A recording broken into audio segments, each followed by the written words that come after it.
Hello, everyone. You need to wear the headset. Please use your headset. It has to be with the green light. Everything should be set up for you. Can you hear me well? Yay, perfectly. Okay, so welcome again to the Next Byte 2024. It's an absolute pleasure having you here, and all this great attendance to the event is telling us that this is the place to be, actually, to connect with others, to see new ideas and innovative solutions. And you know, I had the opportunity to get to know the innovation ecosystem in Silicon Valley better recently.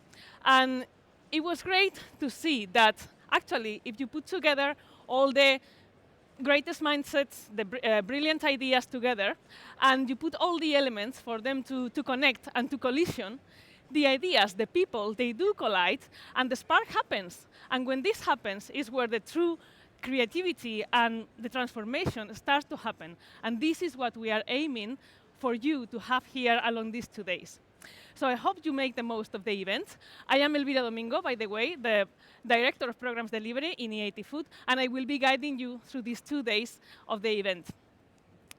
And you know, most of you that are sitting here today are related to the agri-food system one way or another. I remember that back at the university, my professors were telling us, we are what we eat. And that's true, we are what we eat, but they were missing one part. They were missing the ecosystem, the environment, the sustainability.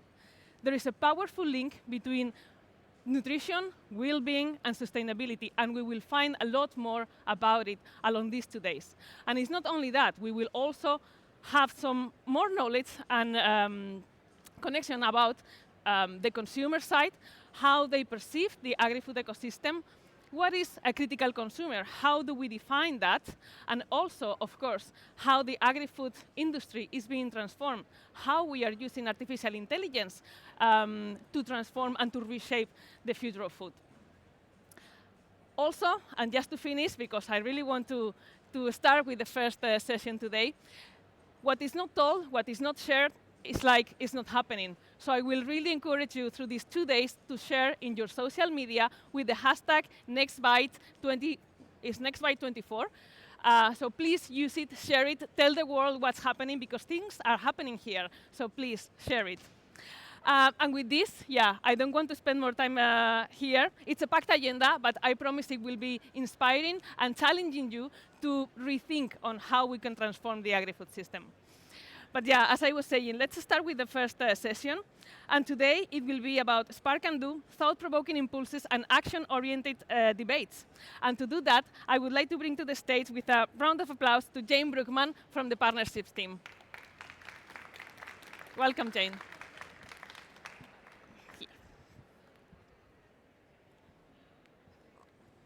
Good morning, everyone. Hopefully you can hear me okay. Good, good. So my name's Jane Brookman, and I'm Director of Partner Recruitment here at EIT Food. And it gives me great pleasure to welcome you today on behalf of the partnership team. I think we should have some slides. It's on the chair.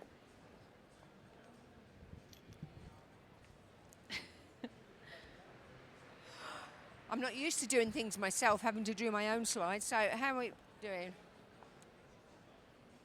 Yes. Okay, good. Right, so we now have the partnership team. And as I say, I'm really pleased to welcome you here today on behalf of the partnership team to the first of our mission-based sessions. We've got 3 of these sessions over the morning. And our aim is to give you a little bit of a taster of the power of aligned networking, really, and that which is available at EIT Food. And we also hope to enable us to collect insight from your reactions and your inputs into the areas that we're going to discuss, and to use that to help us to improve our service to our partners. Now, very quickly, maybe if everybody in the partnership team wants to just very quickly pop their hands up so that other people can see around. So these are the guys that will be helping us today in terms of the discussion. So we hope that you'll find this session useful and interesting, and we're going to start today with two speakers providing their viewpoints of how we should approach the One Health agenda. And so it's my great pleasure to introduce these two. And so what I'm going to do is I'll very quickly give you both of their names, and then I think, Katrina, you're going to start, aren't you? So, or is it Anya? No, Anya's starting, right. So we're first off, we're going to have Anya Gandhi, who's here from Kearney Consulting, and she will give her her view of what needs to be done in the One Health agenda. And then we'll be followed up by Katrina Fenton from Zoetis. And so the format is that we will listen to these individual presentations, and we will then separate out, and I'll come on and do that, and we'll separate into smaller groups for a discussion-based activity, which will be captured and then used, as I said, for us to enable us to serve our partners better. So without further ado, Anya.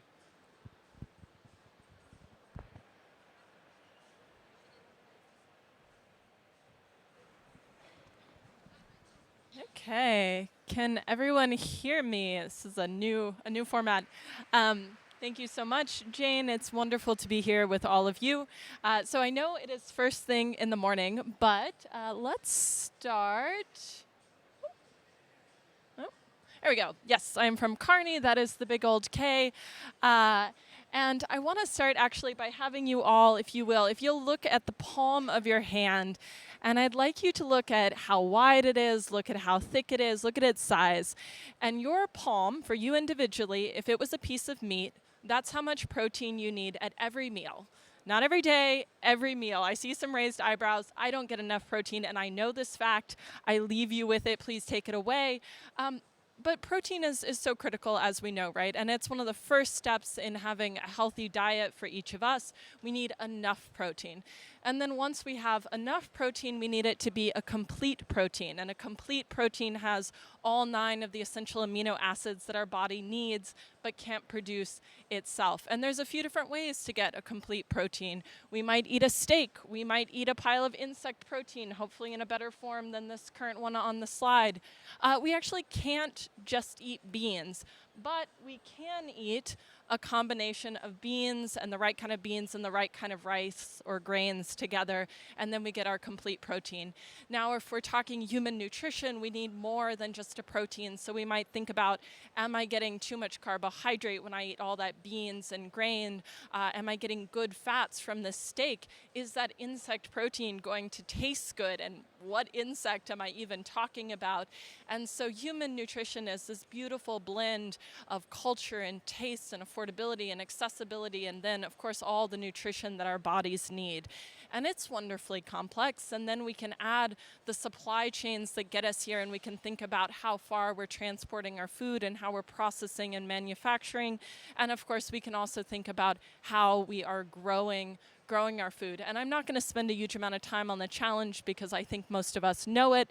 But what we see on this graph is along the y-axis, we see an increasing and decreasing. Along the bottom, what we're looking at is system breakdown over time projected as we move through the decades of this century.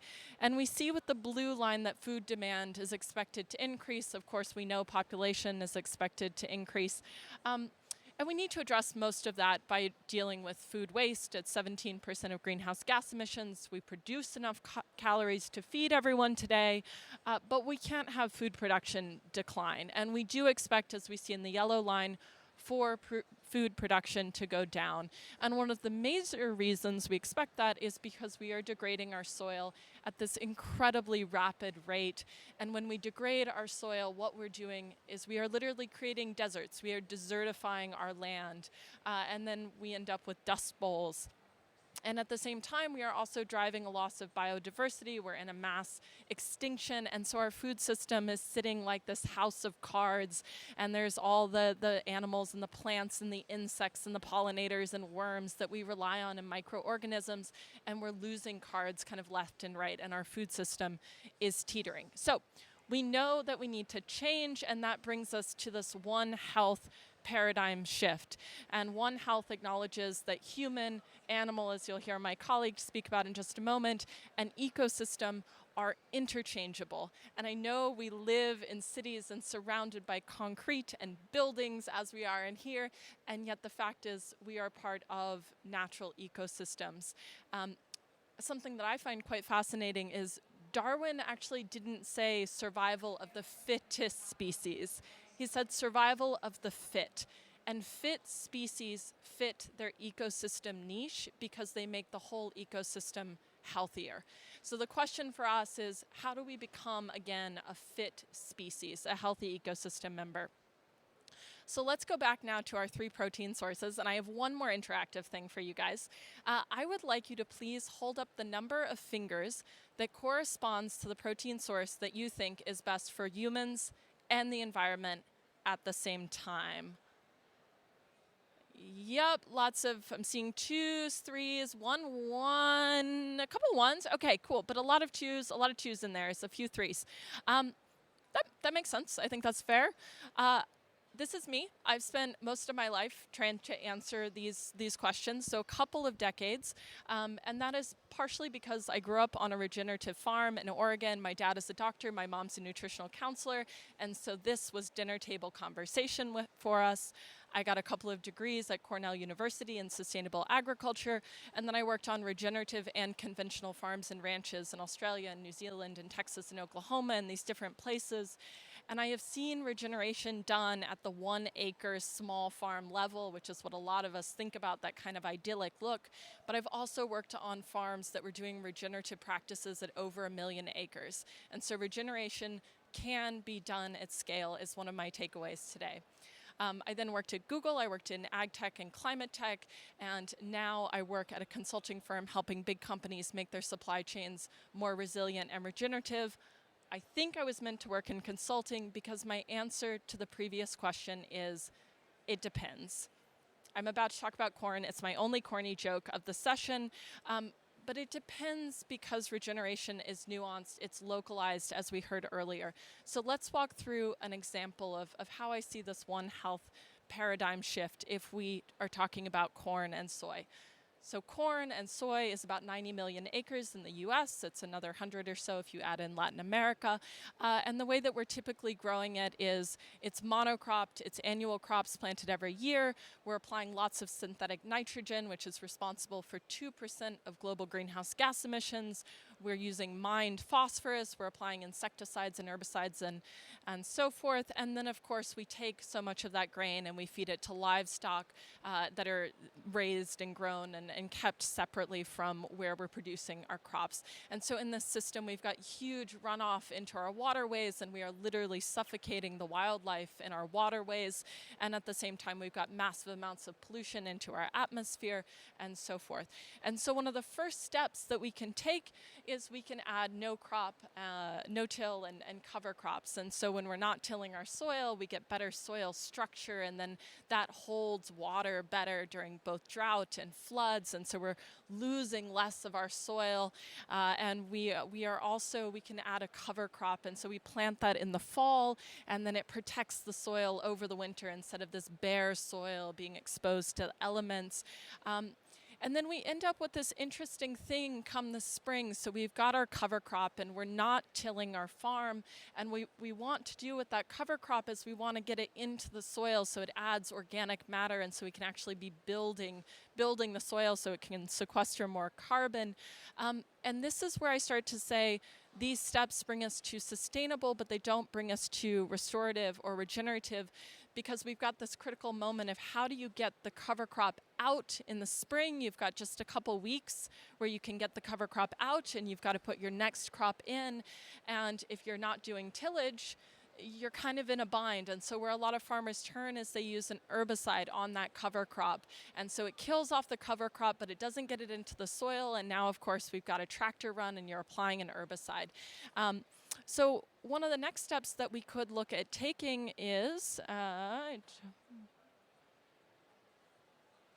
There we go. We can move a little bit closer to the possibility of a closed loop farm system. So we can actually bring in animals, and what we can do is we can take sheep and we can take cattle and we can graze them in really tightly closed mobs. And we can graze them over that cover crop so tightly that they eat a little bit of it, but they actually pound most of the cover crop into the soil. And so now you have animals that are adding their manure, so they're adding phosphorus from the sheep, nitrogen from the cattle, and they're actually stimulating microbial activity with their hoof prints. And so going into your spring cycle, what you've done is you've added all this organic matter, you've added natural manure, and you've actually woken up all the microbes in the soil.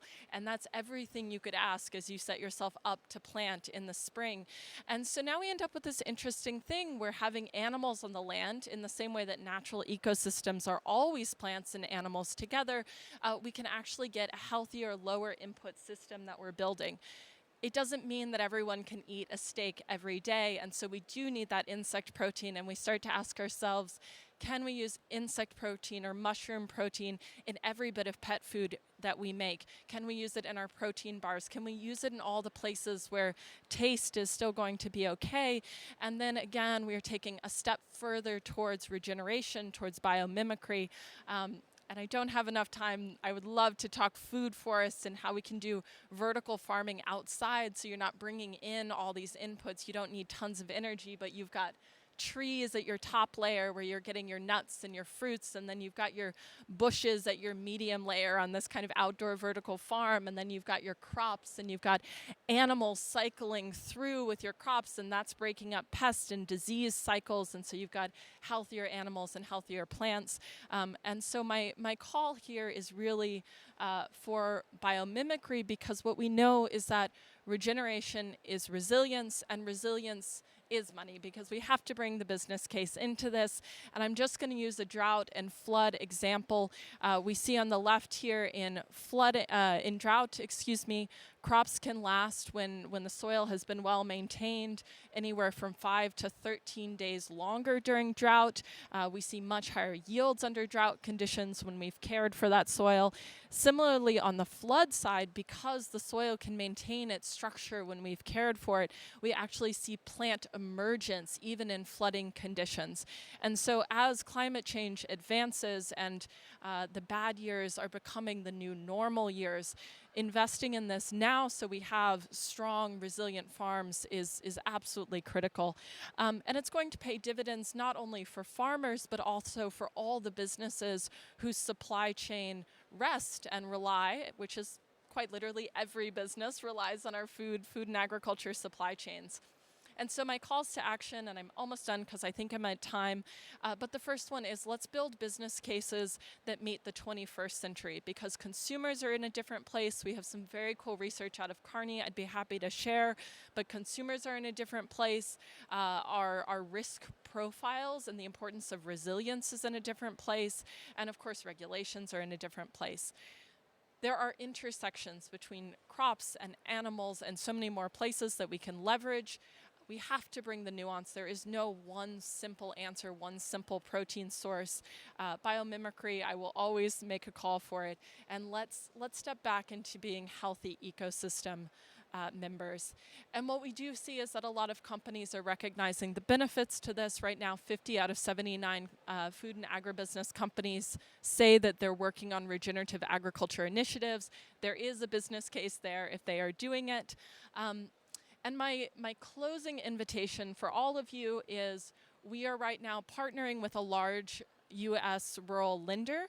So if you and your companies, if you are working with U.S. farmers, if you have an offering that is helping farmers move towards sustainable agriculture, we are working to deliver low-cost capital directly to farmers, to sustainable agriculture programs that businesses might be starting or wanting to expand or scale.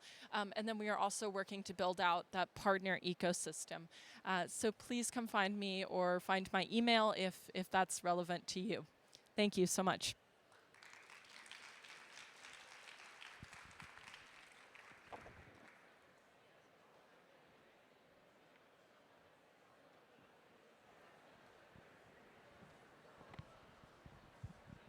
Perfect. Thank you, Jane. So thanks, Jane. Can everyone hear me okay? Great. So my name is Katrina Fenton, and I'm here on behalf of Zoetis. So Zoetis is the world's leading animal health company. And thanks to Anya as well, it was great to hear more about the protein chain and also about the environment. I suppose my talk is going to be a little bit more focused on animal health, but again, all related to One Health, which is why I think we're all here today in this small session. And for me, it's really encouraging to see that One Health is, I'm very passionate about One Health. My role is One Health operations. So it's great to see in the last few years a lot more people really working on what One Health means to them and their specific roles in the One Health community. So again, I'm here from Zoetis, leading animal health company, but really you can't have healthy animals without a healthy ecosystem and a healthy community. So I won't stay on this page very long because no one needs to see a big picture of me. I'm standing here, but again, my role is One Health operations. I'm from Ireland. Ireland being a country which I think you all know, agriculture means a lot to us. We're very lucky though, being an island country where we are protected a lot from a lot of diseases, zoonoses and transboundary diseases. But I think, traveling the world and being a product of graduating in a downturn really helped me, having to, emigrate to Australia, work in countries where I've seen firsthand from working in veterinary laboratories the real threat and impact of zoonotic diseases such as Hendra, for example, when I worked in Australia in 2009, 2010, and how we in the One Health community all need to work together in an integrated approach to tackle these threats to animal health, human health, and the environment. So again, I know Anya touched on protein as well and the need for protein. So we all know that healthy animals are needed to meet the protein demand, and the global population is increasing. It's estimated that there will be nearly 2 billion more mouths to feed by 2050. So we all know that there is a lack of relevant protein alternatives, and issues such as climate concerns are increasing the need for sustainable production of meat, milk, fish and eggs. And again, we need healthy animals to do this. So our ultimate goal in Zoetis is to enable animals to be healthy in order to be more productive. So why One Health? Again, One Health means a lot to different people, but I do like to start with the definition. And I'm recently back from the World One Health Congress too, where there were so many fascinating discussions and debates regarding One Health and One Health definitions. I like the definition of the One Health High Expert Panel, which is run by the quadripartite, so WHO, WOA, UN and FAO, where they say that One Health is an integrated approach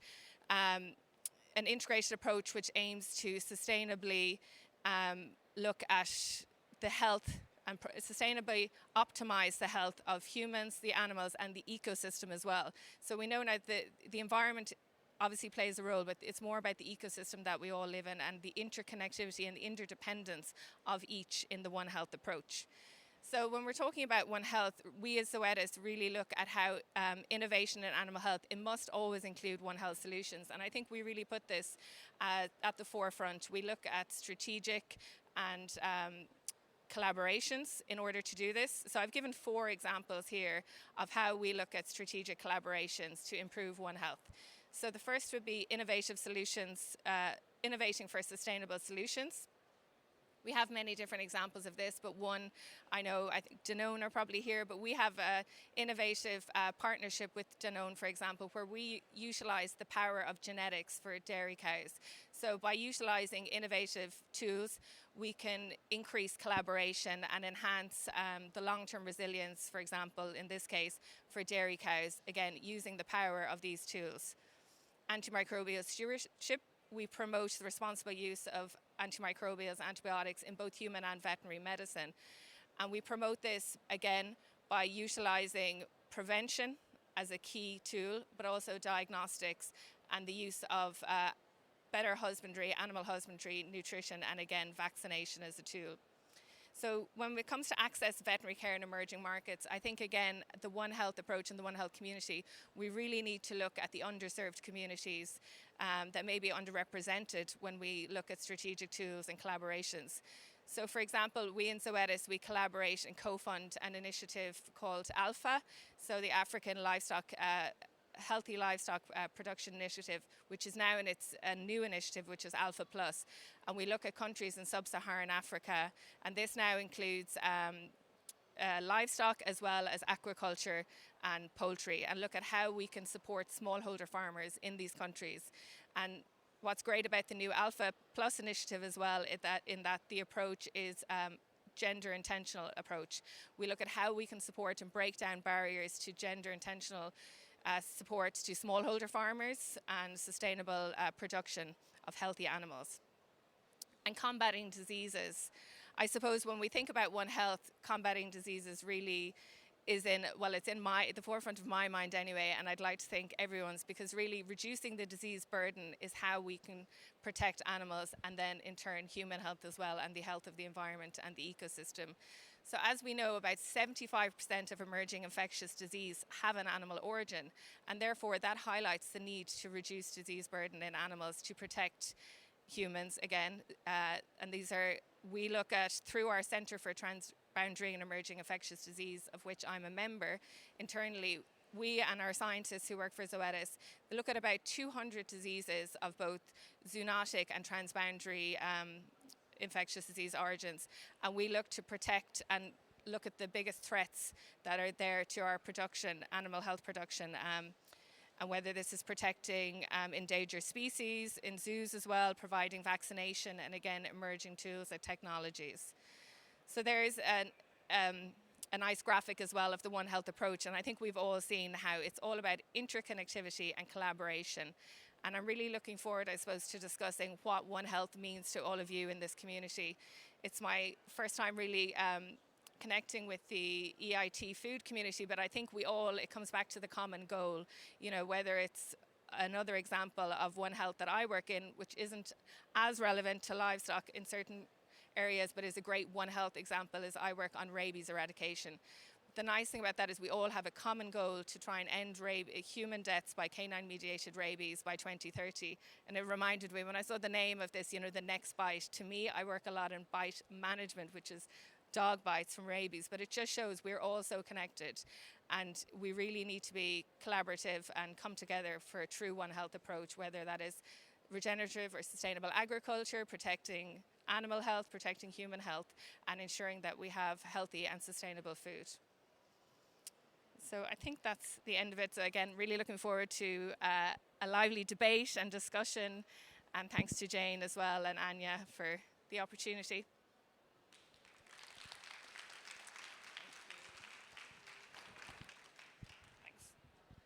Great. Well, thank you very much, both of you, for giving those quite different types of approaches to the One Health agenda. Obviously, one of them very much more thinking about how we can integrate the regenerative practices and where we are within that place.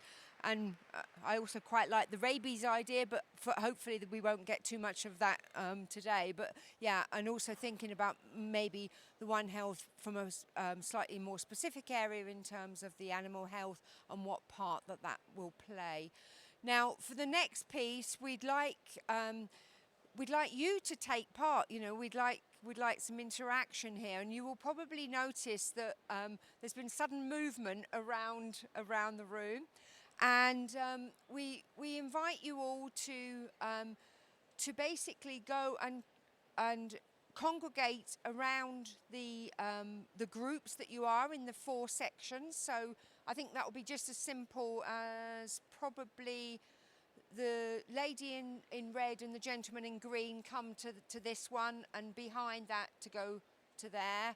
And similarly, the lady in the brown cardigan come to this side, and the lady in a brown coat rather than a cardigan in the middle there, if they go to the back there. So, and then we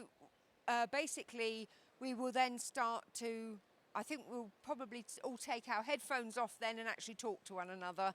But yeah, so if you want to just congregate around there, and we're just going to go through a process of trying to get some input from you. Thank you. Hello again. Hello. You need to wear the headsets. I think everything is set up. You make sure the light is in green, and then you will be able to hear me. Yeah, your light is red.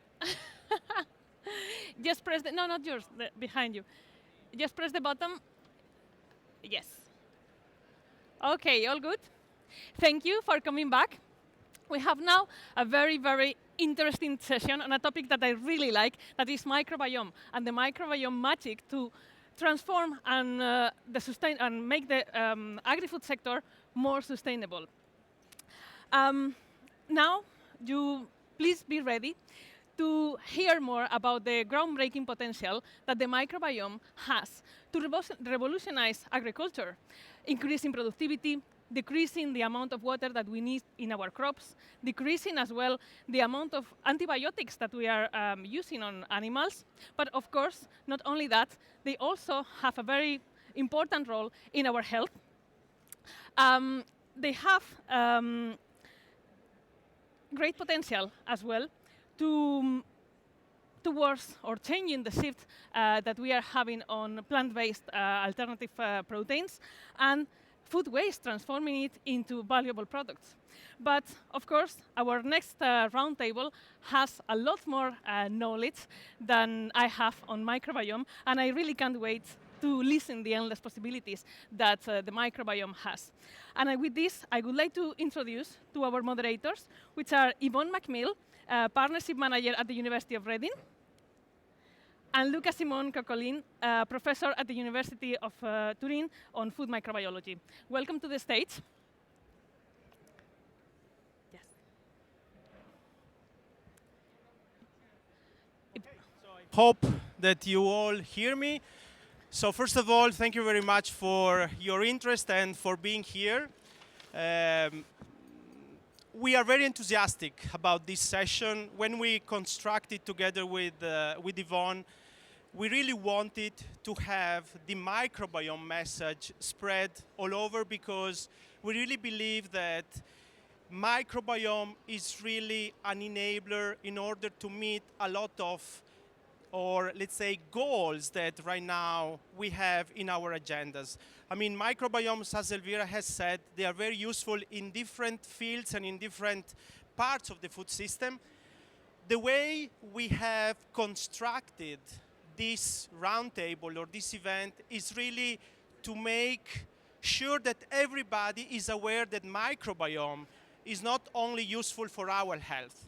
I mean, we have been working a lot on the interaction between foods, microbiome, health, but the concept of the health actually can be really extended to anything that we believe is in a kind of interface or is in a kind of host associated with microbes. And so today you will hear about soil, you will hear about food, you will hear how microbiome can really push for international collaboration. But before starting, I just want to have your attention in following one short video that we have prepared. And actually, this was a video that was prepared in a coordinated support action that was called Microbiome Support. You will hear about it more later. Just to give you like a nice introduction on what this roundtable is going to be about. So if you can go with the video.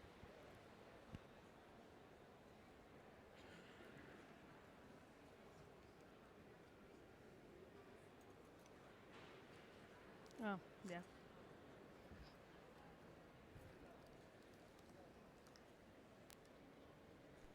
Us.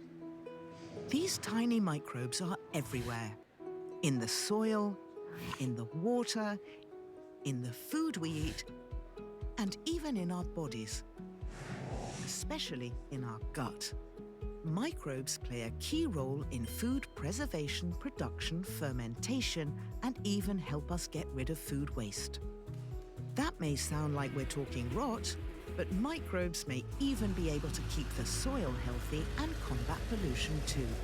This means that by fostering healthy microbial communities in different parts of the food system, we're not just helping people access healthier diets, but it's good for the planet too.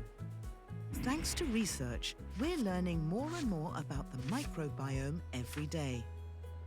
Microbes are helping us find sustainable and competitive ways to boost food production and improve nutrition and food safety. Microbial mixtures can work as probiotics in aquatic environments or improve the health of soil or animals to offer a greater yield for plant and animal foods, with prebiotics helping to promote good microbes too. Ongoing research is helping us understand how beneficial microbes can be used to control disease in plants, animals, and humans. For example, in humans, gut health may play a vital role in the prevention and treatment of depression, type 2 diabetes, and even cancer, meaning that the food we eat is key since it contributes to our health via the good microbes in our gut microbiome.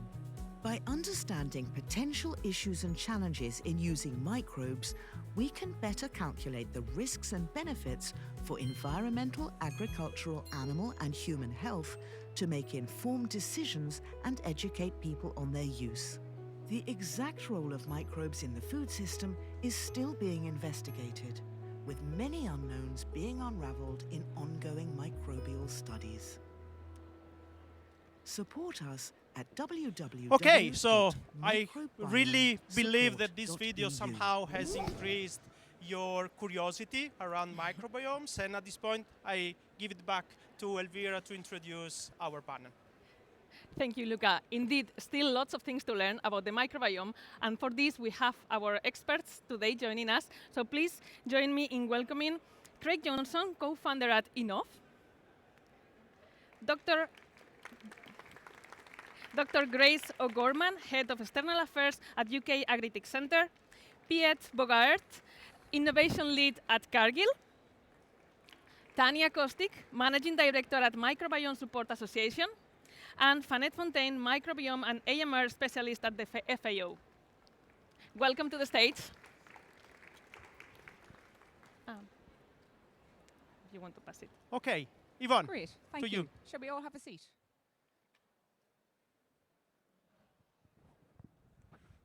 And try not to fall over.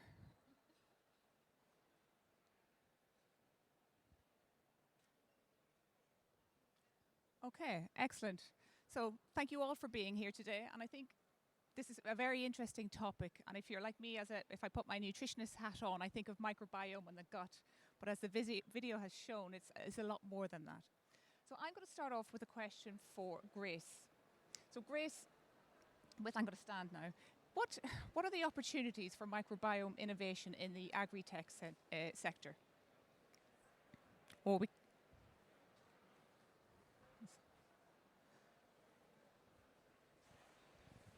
I'll say thanks again, Excellent. Eva.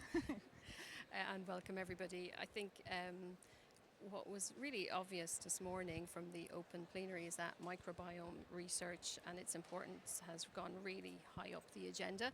It's of national strategic importance, and you can see that in terms of our policies and the critical mass. So that in itself is really, really interesting. I'm very keen on the agri-food space, so that is particularly broad in terms of the applications and opportunities. We will cover livestock, aquaculture, crops and soils. And within each of those, there are a myriad of potential impacts that we can have in our sector. To give you some examples, in livestock in particular, we're all interested in methane emissions and reducing them. And there's significant research underway looking at understanding the microbiome in the rumen and developing the new class of vaccines to target those methanogens, and also in feed additives as well. So a very direct way in which the microbiome and understanding it can have an impact in terms of the planet as well. Aquaculture is something we don't mention very often, but certainly in finfish and in shellfish, understanding biofilms and the environments in which food is produced will have huge benefits. And of course, the ones that most people will understand, I think, here today is perhaps the soils and crops. So whether you're looking at new classes of biofertilizers, whether you're looking at improvements in the soil microbiome, there's huge opportunity. So a really interesting space outside of the human microbiome. Thank you very much.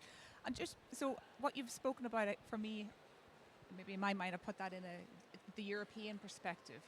So I wonder if I think of a more global perspective, and I think Fanette, with your work, why are low and middle income countries crucial for the implementation of microbiome innovation?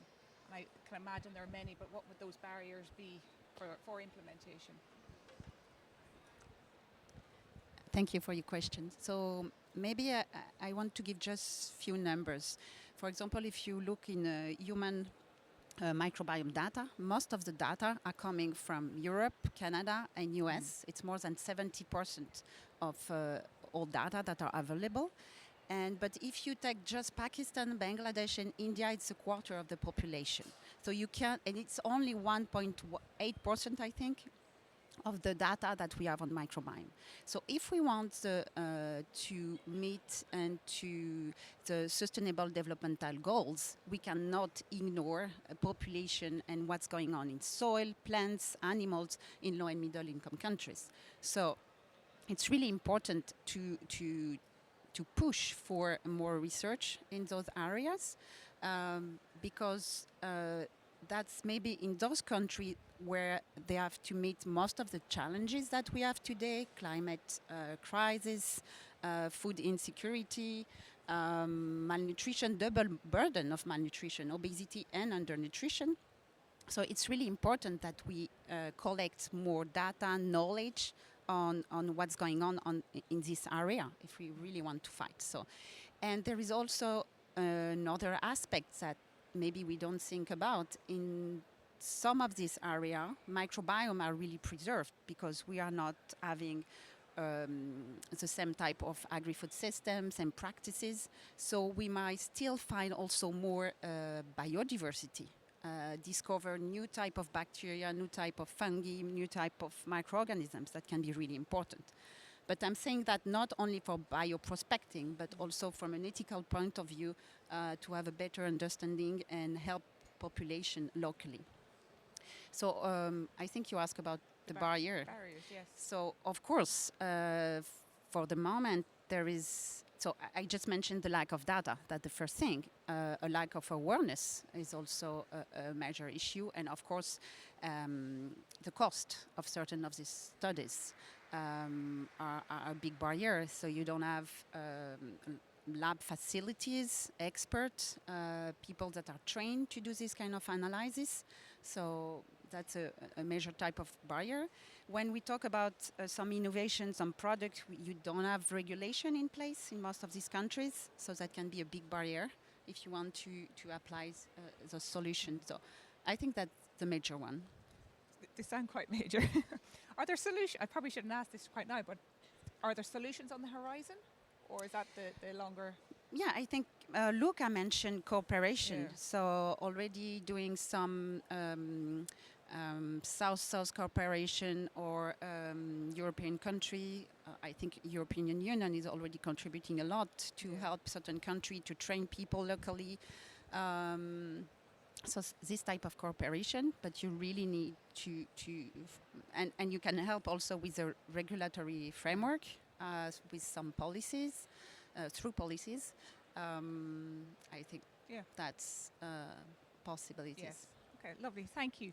I'm going to change the topic ever so slightly. You mentioned product, Fanette, when you were chatting, and I'm going to direct the next question to Craig. So Craig is from a lovely little, what was a startup called Enough Foods. So Craig, what opportunities do you see for microbiome innovation in scaling up alternative protein to meet the global protein demands, which we're all very well versed about or know about? Yeah, so as we all know, sustainable protein is one of the key challenges for this and future generations. My company is a fungi company, actually using a microorganism that was discovered in the soil more than 40 years ago. But really across the spectrum of technologies, there's great opportunities for microbiome development. So broadly speaking, for meat alternatives, you would have cultured meat, you would have precision fermentation, and biomass fermentation. So there's a range of subsets of these areas. My area of specialism is in biomass, fermentation. And one of the key challenges for all startups or mature companies in this area is productivity. So I think looking beyond conventional methods, In terms of having a microbiome that can improve, improve yield, could improve robustness. There's also a lot of work ongoing by a range of organizations looking at sustainable feed streams. So being able to convert waste streams. We have a very innovative process where the waste from our processes then goes through a secondary fermentation. And I think these type of opportunities to co-locate two different types of processes will be very important, and really developing organisms to help the productivity of these processes and sustainability. So I would say that there's a great opportunity within productivity, sustainability, and also in terms of developing rather than meat alternatives or mimicking meat, would also be to develop new concepts beyond copycat type products. Thank you very much. It's very interesting. I'd like we've had, Craig, you've had a lovely the startup journey and that experience, and I'd like to Pete, from a company, an international company like Cargill. How are Cargill leveraging microbiome science to improve the sustainability of food production processes? Yeah, thank you for the question. First of all, working together with enough. Oh, yes. In a co-location. I forgot that one. And it's a good time because what Greg was saying also, we bring in, we take off. I think one of the things that is important is that each time when we start with developing a new product or a new process, new solution, it's always thinking about what is the best approach. And it can be using microbiome, can be enzymes, can be traditional chemical ways of working, but that microbiome and the use of microbiomes on the list, it means it has proven that it can work and it does work. I just would like to highlight two examples which are currently implemented and really have proven that it makes it. The first one is about our Eversweet. And Eversweet is a high-intensity sweetener which is based on stevia glucosides. And stevia glucosides on itself can be extracted from leaves, from the stevia plant. The thing is that the most interesting high-intensity sweeteners, the Rep M and the Rep D, they are only present for 1% in the leaves. So, and that's also the reason why we said that can be done better. And together in the late 2000s, beginning of 2010s, together with our partner DSM Firmenich, we said we need to do something about it, and we started the process to create the specific Rep M and Rep D via fermentation process. Now the consequence of that, we launched it in 2018. We did a life cycle analysis, and we did it once again in 2023. Now, what is the outcome of it? Is that by doing this, we can reduce the land use with 97%. We can reduce the water consumption with more than 95%. You can reduce, and we do reduce, the greenhouse gas emissions with 80%. And it's the combination of the two. It's not need to collect the leaves, which is only a part of the whole plant, transport, extract, move away the remaining part. So this is a nice example where by using microbiome, you are avoiding a lot of side products creations which you don't have to extract and purify it afterwards anymore, which is most of the time the most intensive, energy intensive, and water use is part of it. The reason why I said 2018, 2023, it's coming back to the research.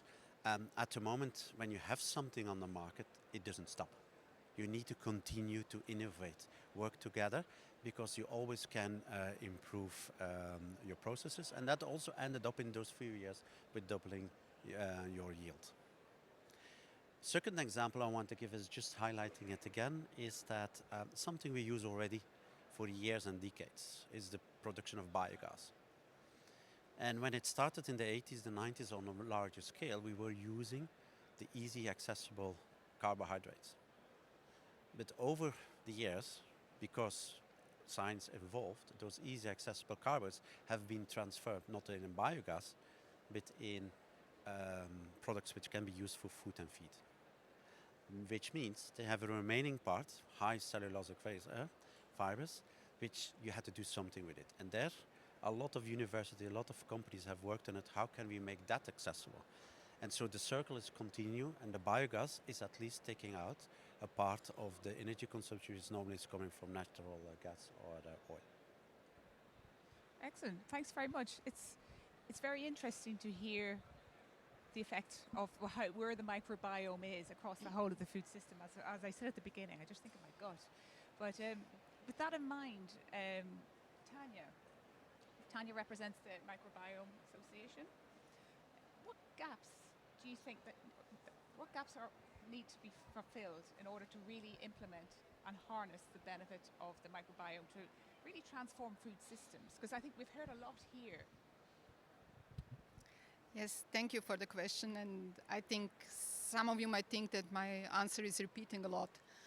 But this is a lesson that we learned in the CSA, the project that produced the video, and something that we now want to produce or pursue further through the association. There are many things. There is, first of all, still an immense knowledge gap. What we realized is there was a lot of research done on the microbiome, but in a very isolated and silo way. So you only think about the gut. Yeah. I think about what's done in primary production, how it affects the microbiome of the food, and how then it resonates in your gut. Yeah. So I think we need a little bit, much more of systems approach. We need to foster much better international collaboration, and I'm talking here beyond Europe, for two reasons. First of all, to close the gaps that Vanette was already mentioning, but second of all, to improve the synergies. If you think, for example, about major plant crops, they're important in different regions of the world. And if we would have a more coordinated research efforts, we would get more and better data to learn more about it. This brings me to data. In the past 10, 12 years, we have generated immense amounts of data. If we think about sequencing data, the new technologies. And then there is always this push, like, why don't we do more about this data? It's not harmonized, it's not standardized. We have a bunch of data, but we lack the metadata. There is no structure that holds it somehow together. So we are like sort of investing a lot of resources, but not getting the best out of it at the end of the day. Then, of course, we have the point that when you have something like already the companies here, when we have applications, we need best application technologies. And we have started in primary production or in aquaculture to develop solutions for single strains. Okay. But we need to think again, microbiome is a complex community, and we need to think about application technologies that will support applications of these complex technologies. And in hand with that, we need better regulation. The regulatory landscape is not really prepared for the complexity that's coming. So we need something that's, of course, protecting us and ensuring safety and security, but we need also something that doesn't expect the startup to wait for 15 years until they can place their products on the market. And I think these are also crucial ones that sometimes probably the scientific community sort of lacks, and this is also where association again wants to come in, is we need to manage realistic expectations. Microbiomes alone are not going to make it. Again, we need to think about the systems approach, we need to think about the different players, and we need to educate. We need to increase the literacy in the society at the consumer level, but also the policy level, at the regulatory level. And this is what we were trying to do a lot in the 4 years of the projects, and that we want to pursue now in the next year. Okay. There are challenges. What we'd like to do now is we'd have a little bit more of an interactive session, and we'd really like if we could invite some questions from the audience. No, actually, I was going to say exactly Okay. the same thing. So, I mean, now is your turn. So please raise your hand. I know that the system with the headphones and is not very friendly in terms of asking questions, but please, if you have something or curiosity or something like that you want to contribute to the discussion, again, I'm going to be taking the microphone to you. So, Excellent. Any questions? Yes. Ray. Many thanks for for giving us such a great insight in terms of microbiome. So I work for a company called Valley. We make organic yogurt in the UK. So I think my question is more about I've heard that there's lots of microbial kind of like applications for agriculture, through to the products and then for people's health. So I think from your point of view, which type of the microbial will be probably the hot topic for probably in the next 5 years? Is that more from the agriculture or product or people's health? Would you like somebody to answer that, Ray, or are you nominating somebody? No, I think Or is there- anyone, yeah. Who would like to answer? We can start. Go ahead. I think you have to go for all of them. Food Because systems. as Tanya was saying, it's a system approach. So I think you can find solution. You need to find solution in all areas, and plus they are interconnected. So maybe you will do something in primary production. It already have an impact on the quality of your food, which will have an impact on your gut microbiome. So I think you have to go for all of them. Would anybody else like anything to add to that? Pete? Yeah, I fully agree. Yeah. Because you can use it to mimic, like I was saying the first time, is we making something more efficient and therefore create accessibility. And so some of the components there, like human milk protein, oligosaccharides, you have them in small amounts because the availability is very low. If you can do it in another way, then you have a larger volume, and therefore you can apply it much more, and you boost the health of more people than we can do today. The second thing is that, and together with science, is also maybe we have and we can create some molecules which are not there today, which really have a very positive effect, and health effect.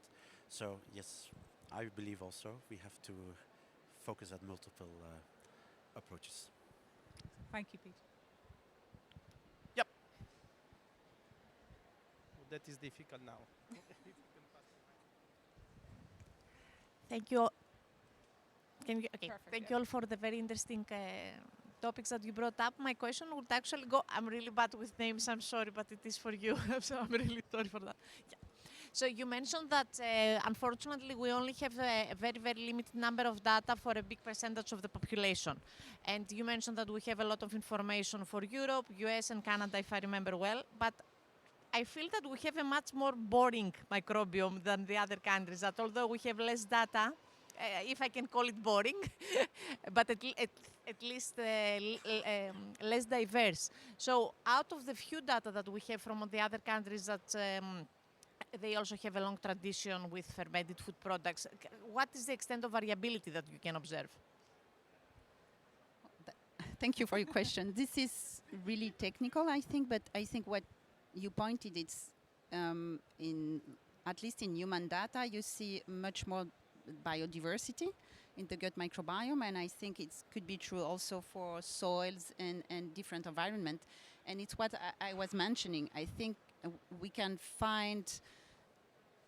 have a better appreciation of biodiversity, and I think it's really important to link with the lifestyle of the people or with the agri-food, traditional agri-food system, because maybe there are already solutions that we don't need new products, but we need to preserve maybe some traditional diet, maybe not all of it, but maybe some of it is really good for biodiversity, and the way they are produced are maybe also excellent for sustainability. So I'm thinking, as you mentioned, on fermented food, locally produced.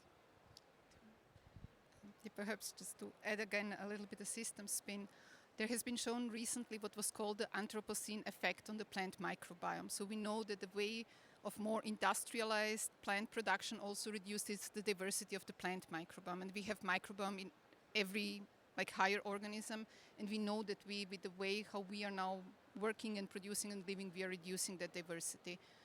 And another issue is that with the overall decrease of biodiversity, everybody's thinking butterflies and orchid flowers and panda bears, which is fine and beautiful and important, but with each organisms that we lose their complete microbiome, and at the time we have no solutions to preserve it. That's the whole, also the little bit danger and tragedy behind what's happening now. Excellent. Thank you very much. I think just to add, it probably sheds a light on how important it is to invest in longitudinal studies as well, long-term studies to understand what we have. So we can do best guesses in terms of that slice of time right now, but actually when we look at interventions and we look at what we have, I think we need investment in that space to do that.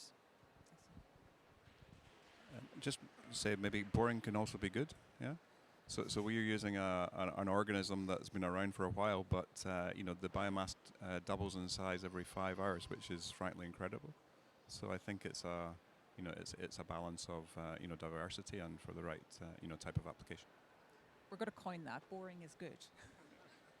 And actually, if I can add something, I mean, Tanya, what you said about changing the microbiome because of actually us as humans we are doing, this is a little bit what has been happening already in industrial microorganisms, because we are talking about a domestication. So we know that in our history, we had like a big jump in our development at the moment we were able to domesticate animals. But we have evidences that, especially with yeasts, for instance, the way we have been treating them, they have been domesticated. This is also the case of lactic acid bacteria in sourdoughs.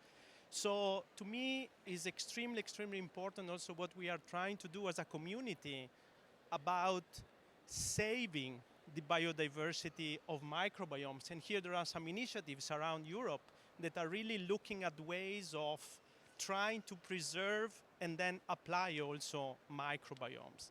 And this is, I believe, something that is quite interesting and something that for sure we need to go for it. So, yep. Hello, everybody. Thanks for the wonderful presentations. I do have a question concerning the regulation purposes. Consumers are already, confused. What is microbiota? Why should I do? What is the current status? And what are the next following steps? Yes, this is what I meant with literacy in the society. It's really important, and the Microbiome Support as a project has done a great effort. I find there's the video that you saw. There is a virtual reality video that we did that goes through the food systems and try to make it really explainable to the general population. And I have to say, honestly, for me as a scientist, that was one of the biggest challenges of the project to do that. We also talked with a lot of regulatory experts, and we produced also documentary with their sites. I think it's really important to engage with all of the stakeholders and enter the open communication. The status now is that it's almost impossible to register a community. You can register the single organisms. On the other hand, there's so many products out there, and this is what sort of sometimes terrifies me. When I buy a kefir and I read on the package how healthy it is for my gut, and to quote one of our colleagues, the kefir that's currently on the market is as similar to the original kefir and he is to his grandma. So, I mean, just to give you a little bit, again, going to these original diversities, I think we as a scientific community or as a producer community or as, stakeholders involved in this microbiome space, we need to start being open and transparent and understandable in our communication and involve everyone. Because regulators also want to learn and know how to adjust the regulations. So we need to open and run the dialogue, and that's the only solution in front of us.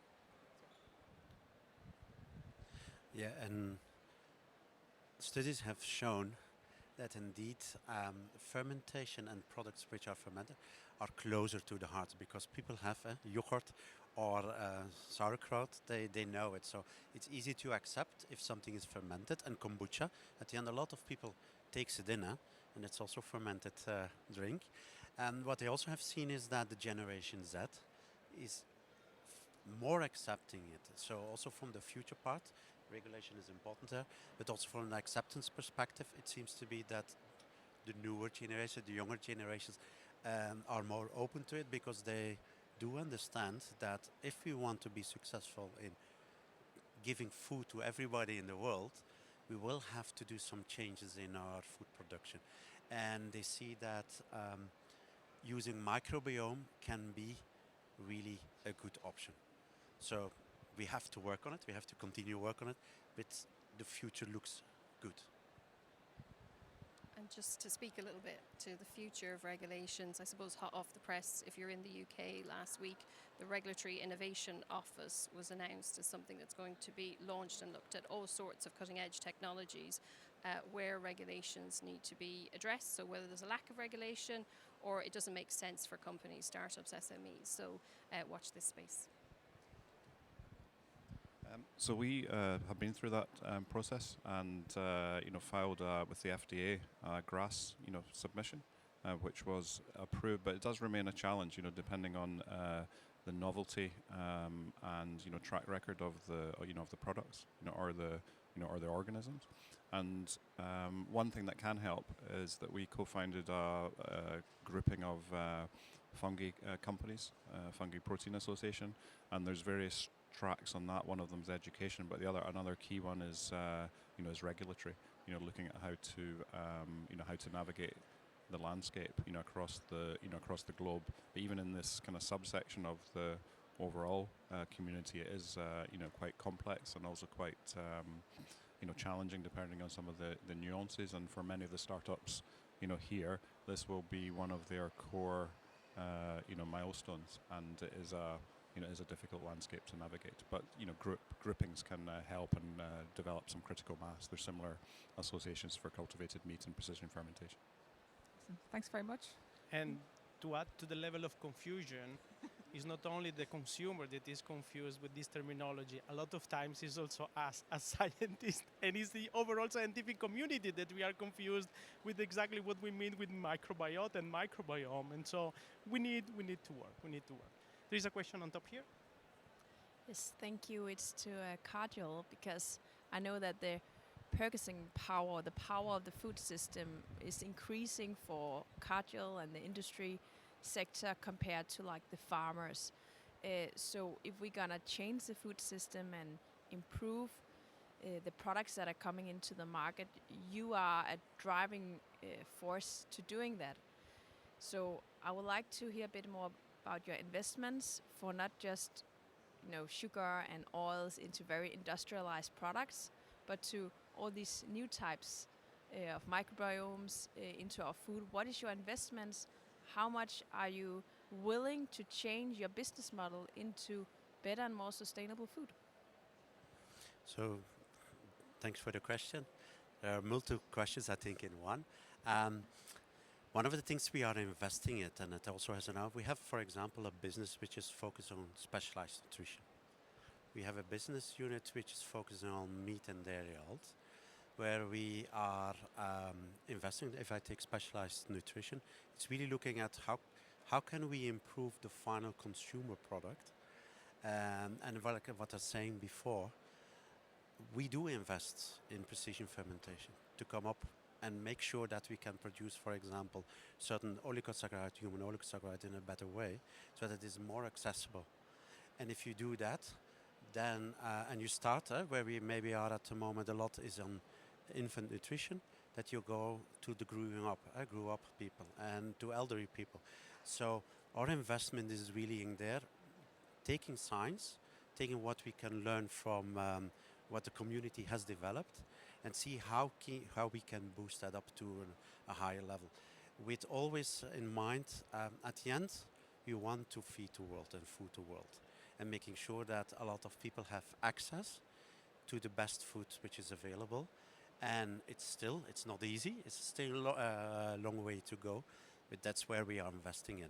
It's the same with, like also here with the mycoprotein, we have a co-location, but we are partners together. So we also, yes, we have a good, decent meat business, but it is an and option. And this morning we saw in the presentation is that if you have to take a handful of protein every meal, you have different options. You have the meat, you have the beans, you have insects. I think, and we do look at all of them, because one route will probably not enough. On the second question, I think it's also there. We need to continue to invest and do sweeteners and oils and starches, because that's the base ingredient we need, all of us, to get the minimal caloric intake as well as the nutrition intake, and we add something on top of it.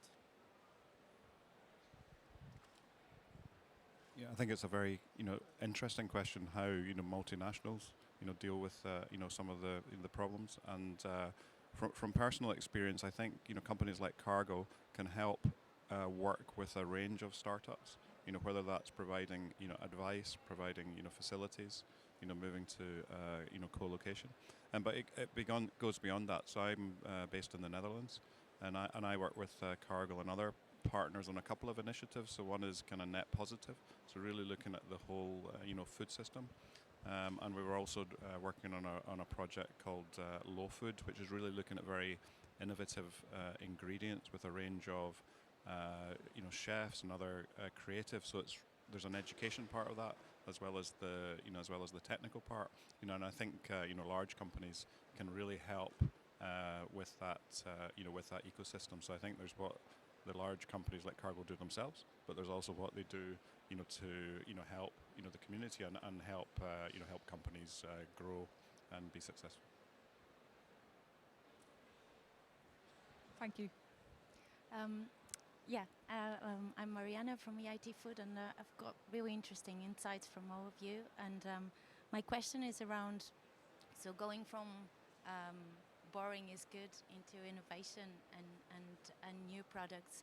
And Craig, you were talking a lot about sustainable feed streams and how to kind of develop new products. And I was interested to find out a wee bit more what are those new products? What do those new products look like? And because there's a lot of repetition as well, especially in the startup world, a lot of things being done with mycoprotein and biomass production and stuff. And how do you connect those new products with the whole consumer perception so if you could tell us a bit more on that.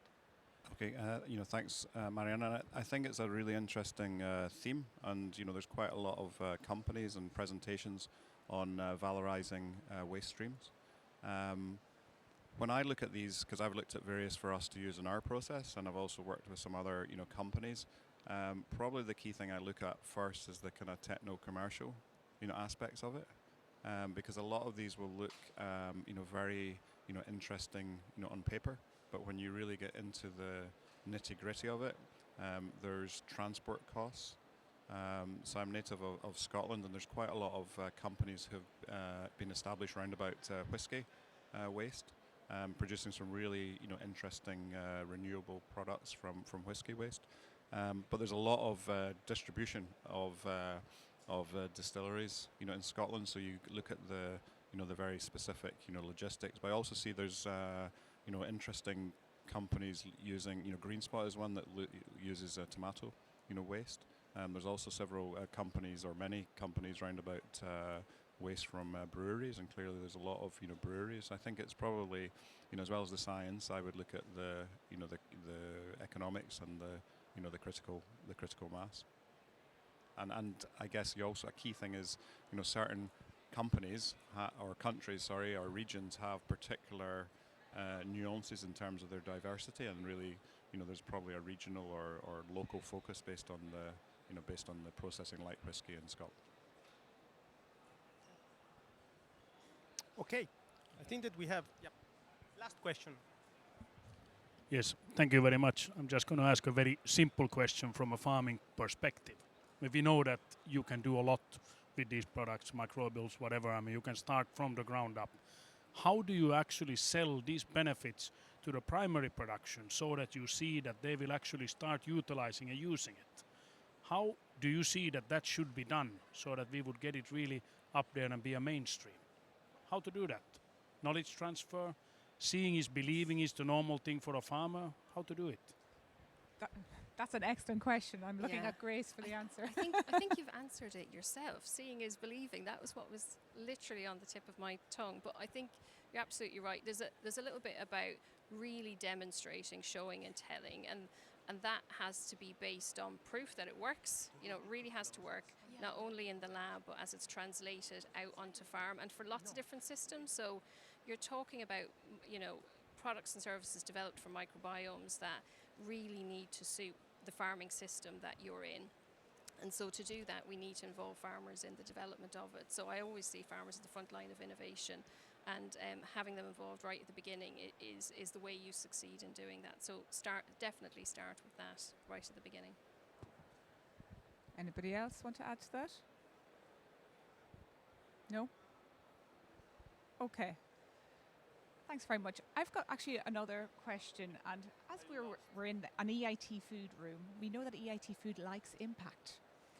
I suppose what needs to be done really to have that impact at scale in this area? I think that's a bit of a broad question, and maybe it's too broad, but I wonder, is there anybody that would have any thoughts about that? Like what needs to be done, or what are the key factors that need to be addressed for us to have impact? Well, Grace, you've got the sit microphone that, to you. I've got a little list of things. Oh, you've prepared. Well, no, not really. It was more about things that need to be done so that we can get there, so we can have an impact. And we talk very flippantly about investment. And, with all seriousness, we have had a serious amount of investment up to this point, but a lot more needs to be done in terms of seeing the fruits of that. We touched on the regulation, and I hope all regulators can see the benefits of taking a robust but agile approach to looking at the benefits, bringing it to market as quickly as possible. That collaborative piece between academics and industry is hugely important. We need the science behind this so that it stands on good legs, but really industry, including various companies, multinational startups, but also farmers as innovators, part of that to make it happen so that it can scale. And data management as well. So we've got to get the data right. And we've had examples from other areas of research where we can do it. We really can do it. We just need to concert our minds on it internationally, so that we've got something that is quite translatable and usable on a pre-competitive basis as well. Great. Thank you. Oh, we got fantastic. Yes, Okay, please. yeah. I think we have to speak more with each other. And what happened in the past is that, okay, we are looking, just also looking at the company, we are looking from a certain way to certain new developments. But if you see how many startups here, how many companies here are, they look, for example, the microproteins, they look in a different way to it. This can be used in this way, this can be used in that way. This is how it will generate value. And it's where you are in the value chain where you say, okay, this makes sense or where it doesn't make sense. And I think what we have to make, instead of a straight line, we have to make a circle around and say, okay, for you, value is this. For me, value is that. It's we are playing in a field which is quite new, or at least very in development. And so we have to look for solutions based on what we can learn from each other. And then we will make the step forward, rather than cutting off. Thank you. Thank you very much. So we've got a few minutes left, and I think we are the blocker between lunch, so we'll not keep you too much longer. Rather than doing the usual wrap-up at the end, what we thought we'd do, I've got the same question for each of our panel members, and it's, what does the microbiome mean for you or your sector? Like a 10-second answer, 20 seconds, so just sharp and fast, I suppose. So Finette, what does the microbiome magic mean for you? For me, it's the foundation of life. It's the biggest biodiversity, it's microbes, so really a foundation of all the agri-food system, of health. And at the same time, it's the missing link, because we didn't talk a lot. We talk about system approach, but you have to consider that those microbes are circulating, they are interconnected. So I would say that. Thank you. Yeah, it's on the similar line. So it's the interconnectedness and diversity that the microbes show us that brings robustness. And I think for me, it's sort of like an example how I hope that we as a community can work and mimic that to push the system forward. And for me, besides what you already said, is that it is an efficient and effective way to nourish the world. 2 microphones might be a little bit too much for me. I think for me in agri-food, we're trying to create sustainable, resilient systems, and what you spoke about in terms of food security. The microbiome is the art of what's possible. There's a toolbox of solutions there. We just need to figure out how to harness them. And finally, yeah, on fungi, there's lots of puns, but I would suggest that for microbiome and the diversity it's creating a champignons league. Thank you very much. Excellent. And Yvonne, for you, what microbiome magic is? Oh, do you know what it is?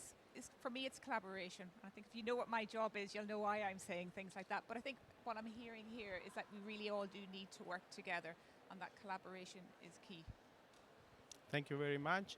we are very close to the end of this session, and I just invite the moderator Elvira to come up and close up. Thank you. Thank you very much, all the panelists. It is true that there are endless possibilities for the microbiome and these tiny ecosystems around the world.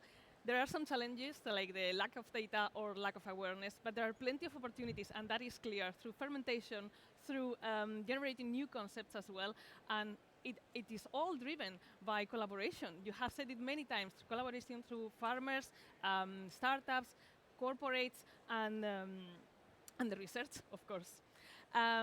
We can close the gaps, we can drive synergies at international level, and we can still avoid the loss of biodiversity in the microbiome.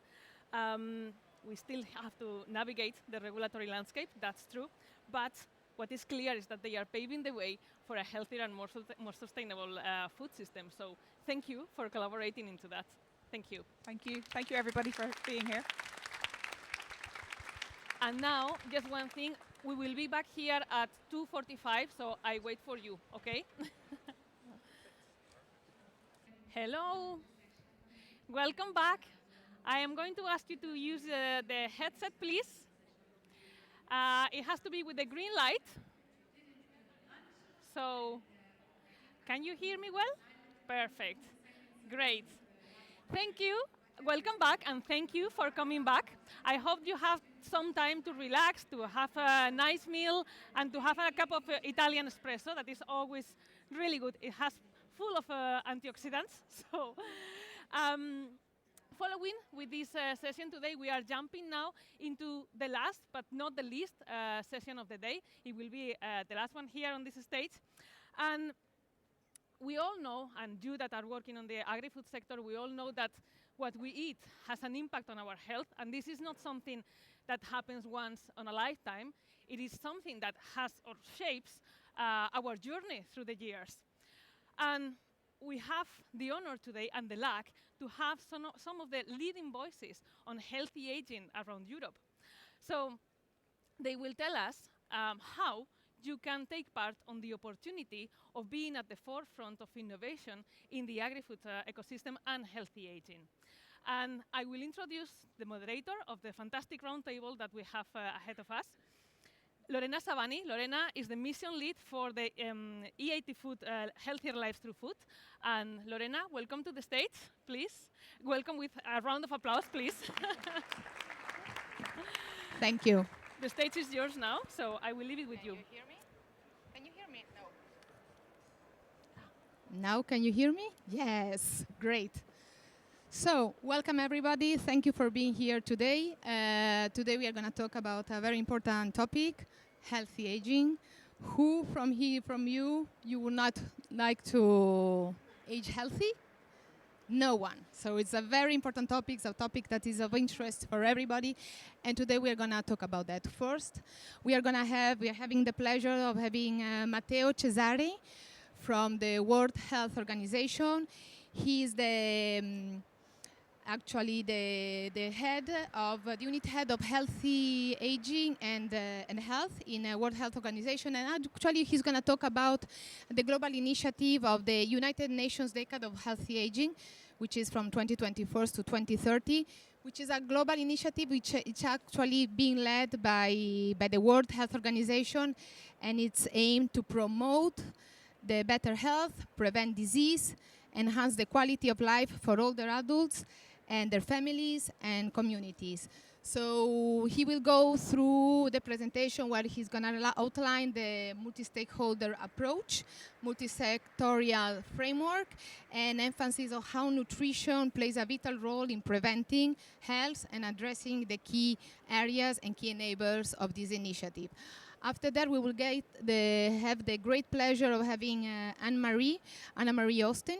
She is the Nutrition Development Director of Specialized Nutrition at Cargill Foods. And we have the pleasure of having Anne-Marie as the president of the EAT Food Healthy Aging Think and Do Tank initiative, which we have just kicked off in April, and where Anne-Marie, she will go through the main mission of this new initiative, also which are the big action, the core of the initiative, where we would like to strengthen to provide the focus of our future initiatives to accelerate the transition for a healthier life and empowering the healthy aging. And then, as a last but not least, we are going to have a session. In the session, we are going to have actually our colleague from Danone, which she's gonna be going through different Q&A session, an engagement Q&A session, where we are gonna encourage the audience to reflect on the topics that we have been discussing today. And we will ask some prompt questions, and then we will ask you to please create some questions for us, so that the audience, where we are going to bring also some, we will bring also the other vice presidents of the Healthy Aging Think and Do Tank here on stage to answer all the questions that you might have. And the last but not least, we will have Begoña Perez Villarreal, which she is the EIT Food Director of the South Region, which will make some closing remarks of this talk. And she is actually the co-leader also of the Healthy Aging Think and Do Tank initiative at EIT Food. So for now, I would like to welcome on stage Matteo Cesari. Thank you.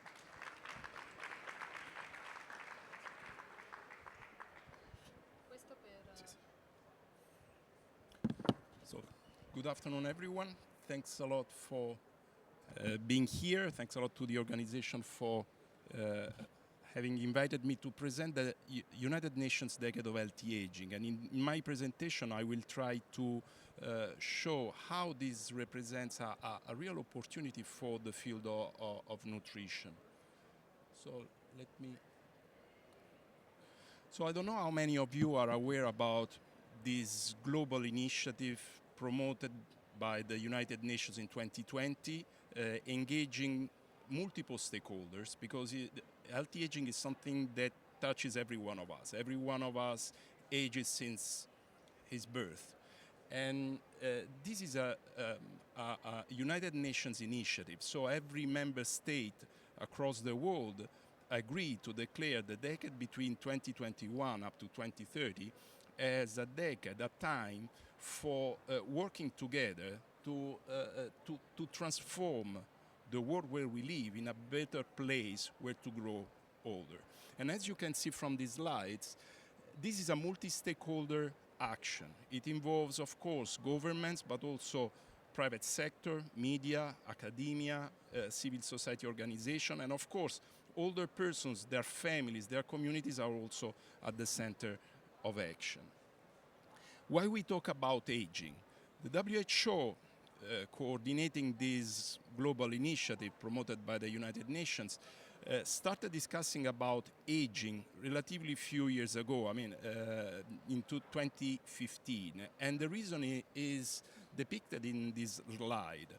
The world is rapidly aging. We have the idea that aging is a phenomenon occurring in high-income countries, whereas 80% of older persons will reside in low and middle-income countries by 2050. And at the same time, not only there is a huge increase of older persons across the world, the problem is also the speed of aging, the pace of aging across the world, especially in low and middle income countries. So we are facing an accelerated aging of our population that brings new challenges in our societies as a whole. And of course, I'm a clinician as a background in the care setting more in particular. In 2015, I was saying the WHO started discussing about healthy aging in this publication, the World Report on Aging and Health. In this publication, it was for the first time defined what healthy aging is. Healthy aging was here defined as a process, so something implying a continuum, an activity, a longitudinal activity on time, developing and maintaining the functional ability that enables people the well-being in older age. What is functional ability? This is another construct that is presented for the first time in this report. Functional ability is resulting from intrinsic capacity the environment, and the interaction between the two. What is intrinsic capacity? Intrinsic capacity is the composite of all the physical and mental capacities of an individual. So everything under our skin allowing us to function. These capacities we have in our organism, our biology, I would say, by interacting with the surrounding environment, allows us to properly function in our daily life and to achieve our goals, meet our priorities. Let's look at this graphically. This is the line of intrinsic capacity. We develop our capacities during the first part of life, and during the second part of life, we have a decline in our physical and mental capacity. It's part of aging. We have this declining trajectory in our organism.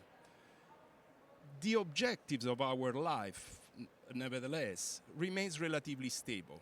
What gives value, dignity to our life remains relatively standardized across the stages of life. The gap between our capacities and the blue line, our objectives in life, is representing the environment. If we live in a positive environment, the two lines will be largely overlapping. If we live in a negative environment, so we are excluded from care, we have financial issues, we have social problems that may impact on our life, then our capacities will not be able to fully express their function and their abilities. So the idea, what we want to do, is to push as much as possible the red line up, so work to improve the capacities of the organism, reducing the gap between what our organism can do and what really does by reducing the environmental barriers. And this will lead to an improvement and to an upgrade also of our objectives in life. And this is important for the person because it's closely related to the quality of life, to the achievement that the person may obtain for himself, but also for the sustainability of the community and of the society. I make you an example. I like to read, and through my reading, I get knowledge for myself, for my quality of life, and also to support the community where I live. If I have a vision impairment, so my capacity declines, then I will not be able to contribute to the society and my quality of life will be decreased. If I live in a positive environment, then I will have access to care, I will have access to the ophthalmologist, I will be able to buy eyeglasses and correct my capacity impairment and restore my ability to achieve meaningful outcomes. If I live in a negative environment, then my capacities will remain impaired and I will be affected in my quality of life and I will not be able to support the society and the community where I live. Now, how does it relate to nutrition? Because we are here in the next Bite 2024. Now, one of the domains of intrinsic capacity is the so-called vitality, the vitality domain. If we think at which are the physical and mental capacities affecting the functioning of our organism, the metabolic capacity, so the capacity of our organism to metabolize the dietary intake and produce energy is one of the most fundamental ones. It is a clear risk factor for adverse events in the person when our capacity to metabolize food is decreased. And in the WHO, we published a document a few years ago where this capacity-driven approach to the older person is structured across different symptoms, signs that are typically related to aging, but are not part of normal aging, are indeed deviations from the normal trajectory of healthy aging that are here summarized by limited mobility, depressive symptoms, cognitive decline, hearing loss, visual impairment, and malnutrition, in particular weight loss, loss of appetite. Weight loss and loss of appetite, here summarized with malnutrition, represents a critical risk factor for the loss of independent life in older persons.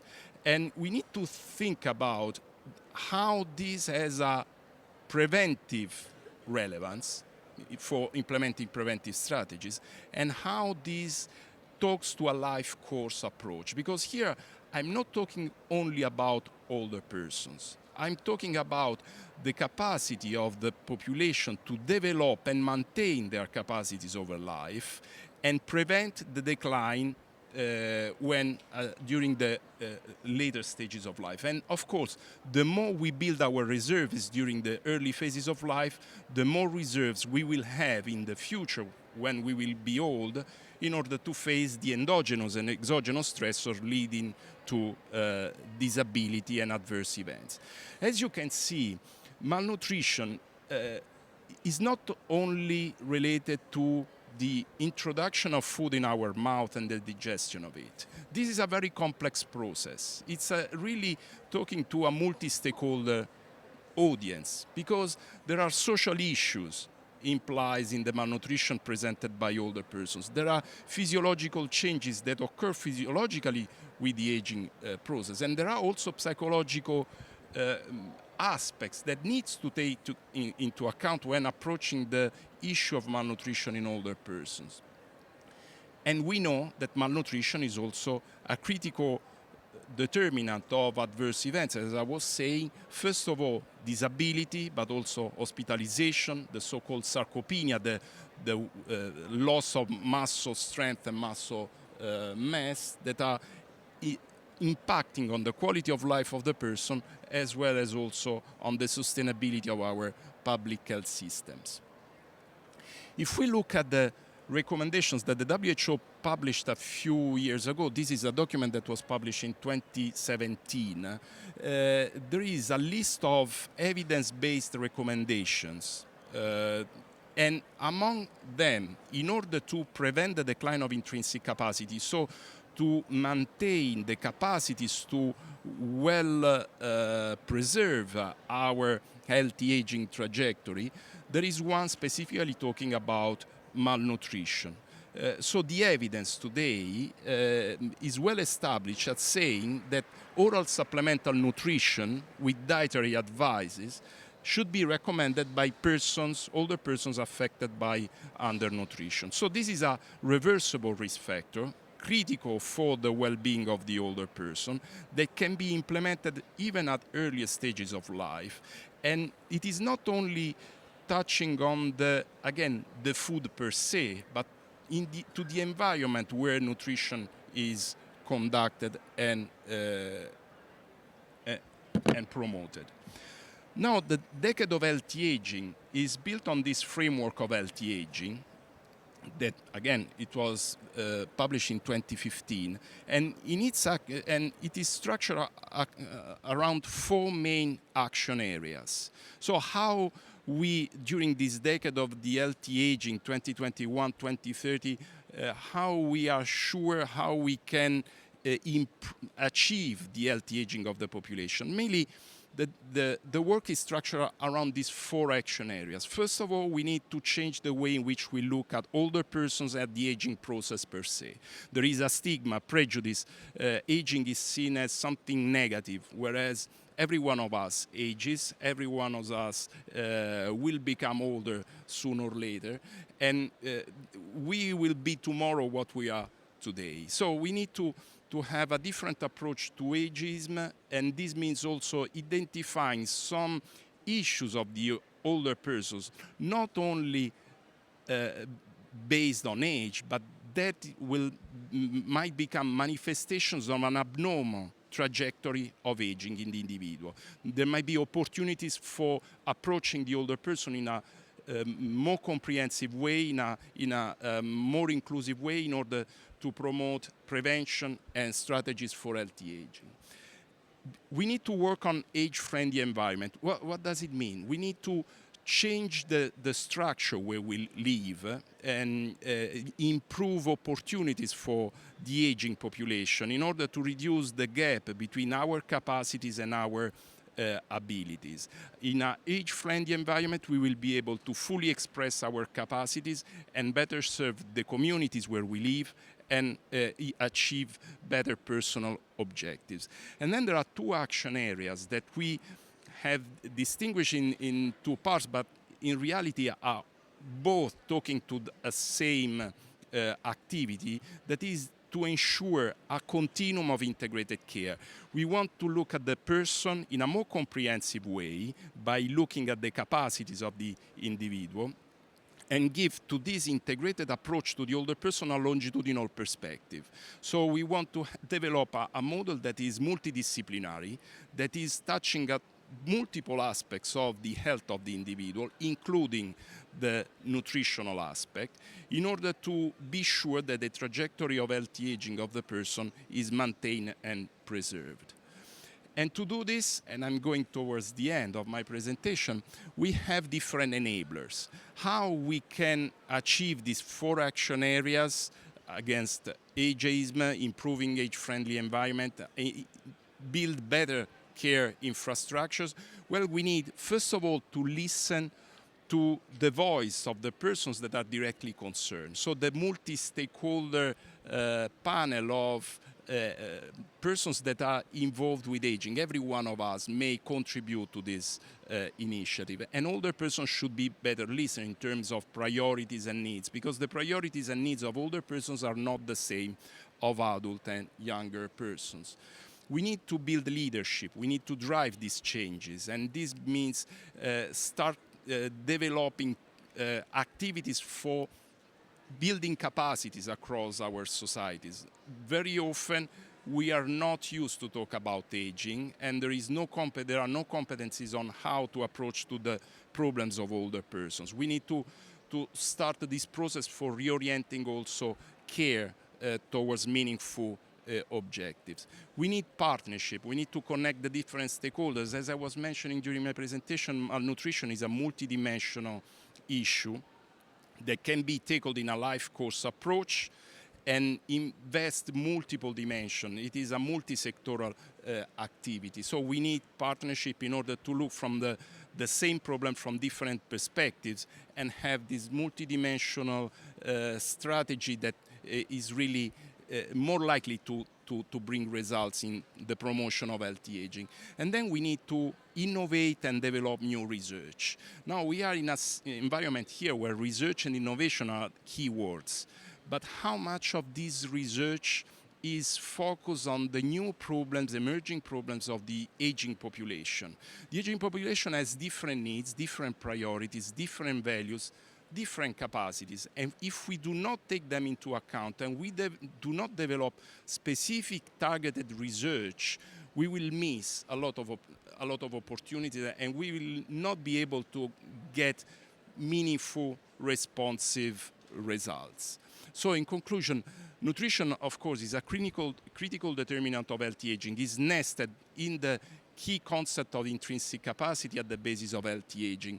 It plays a relevant role in defining the healthy aging trajectory for each of us. So having access to nutritious food, quality food, is pivotal for improving in a life course approach the improvement of healthy aging. We need, however, to be sure that our interventions are sufficiently personalized to the specific needs of the aging population. There is an heterogeneity in the aging population that needs to be taken into account, because the one-fits-all model does not fit with an aging society. And we need to develop this narrative for building interventions that are more suitable. In this context, talking about research, innovation, partnership, the leadership and the involvement of also the private sector. I think that the year and decade of healthy aging represent a critical opportunity, not only for talking about healthy aging, but also for giving visibility even more to the field of nutrition. That is a critical determinant for healthy aging, but very often, I'm talking again as a clinician, is neglected in our daily activities. And so we think at older person weighting loss as normal part of aging. That's not true. We need to recognize, we need to build capacity, and we need to develop interventions for tackling these signs, symptoms, issues of older persons that are burdening the person himself, but also the society as a whole. Thank you.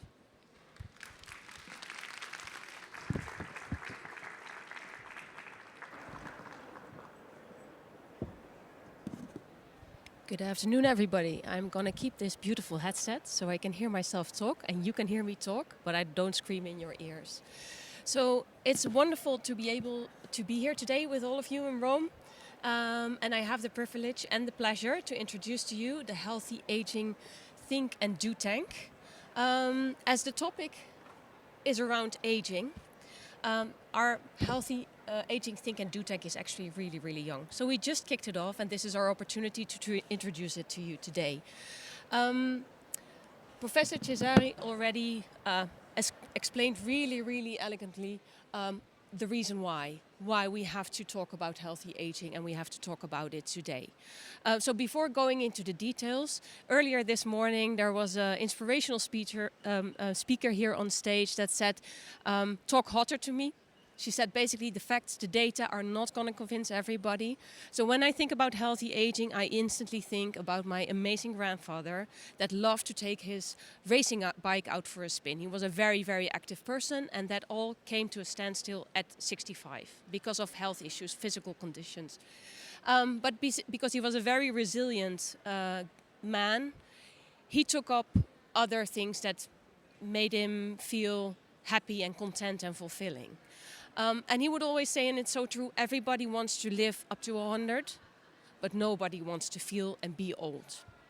Now, to keep it very personal, I'm 45. I consider myself not old. However, my children say I'm an old woman.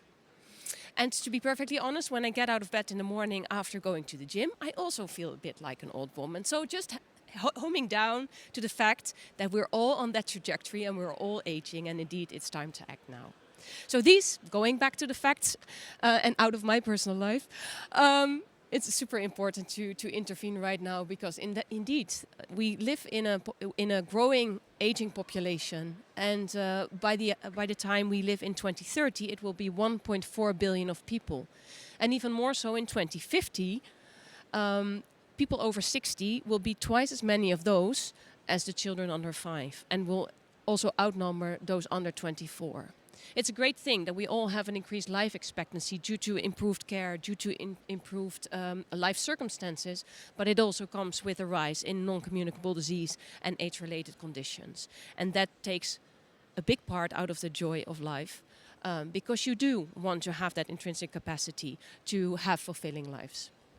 And as again mentioned by Professor Cesari, the sense of urgency is coming from the UN Decade of Healthy Aging, and that's also why I'm here standing before you today.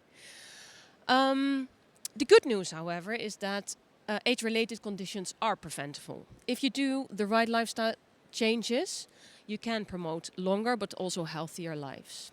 Yet it's important to have a holistic approach and to start early. A life course approach is very important, not only addressing the physical, but also mental, social wellness and environmental influences. So our brand new Think and Do tank identified a few gaps that we would want to fill. One is the problem definition. I think although there are bits and pieces and there are elements, there's actually a lack of comprehensive understanding on the unmet health need. And as Professor Cesari said, one size does not fit one size does not fit all. There are many different populations under many different circumstances. Also, there's a knowledge gap. We think we have insufficient data to show or to know what the influence of diet and nutrition is on health-related, age-related health issues. How big is the opportunity that we have? Then linked to unknown health needs and unknown effect of diet, there's also underdeveloped products and services. We don't have the solutions ready on the go, and we don't have a comprehensive approach to solve these unmet needs. Also, very important awareness. As I said, everybody's aging, but I don't think anybody really feels old until you have severe health issues, let's say. So we need to improve the public awareness on preventive life course approaches, because healthy aging does start early. The earlier you start, the better you are equipped to deal with life later on. And we also consider that with the partnership and policy that there's also room to improve, that there's a gap that we could fill. Now, who are we? We're all EU citizens. We're of different ages, consumers of different ages, and we represent different organizations, including food industry, NGOs, universities, but for instance also legal and regulatory entities. And you can see the different partners below. But more importantly, we represent expertise within specialized nutrition, food manufacturing, innovation, but also deep scientific know-how on the physiology of aging, of the human microbiome, data management analytics, consumer and market understanding, and technology transfer and commercialization. And we hope that with this very multidisciplinary group, we can tackle a few of the problems that come with healthy aging. So our vision, we envision a future where the food system is fully aligned with the needs of the aging populations, with emphasis on populations. There's no one aging population, ensuring that all individuals can enjoy a healthy, active, and fulfilling life. We intend to do that by fostering collaboration between the leading experts and organizations, and we strive to be the driving force behind innovative approaches addressing the health challenges of the aging. And our big ambition is to improve the quality of life of millions of older adults across Europe. And we welcome you all to participate and to challenge us and to build with us together. So it was said before, research is not going to cut it. We're not going to do this as a standalone. It needs to be a holistic approach. So critical is research and innovation. We want to explore and identify what is the most beneficial nutrition solution.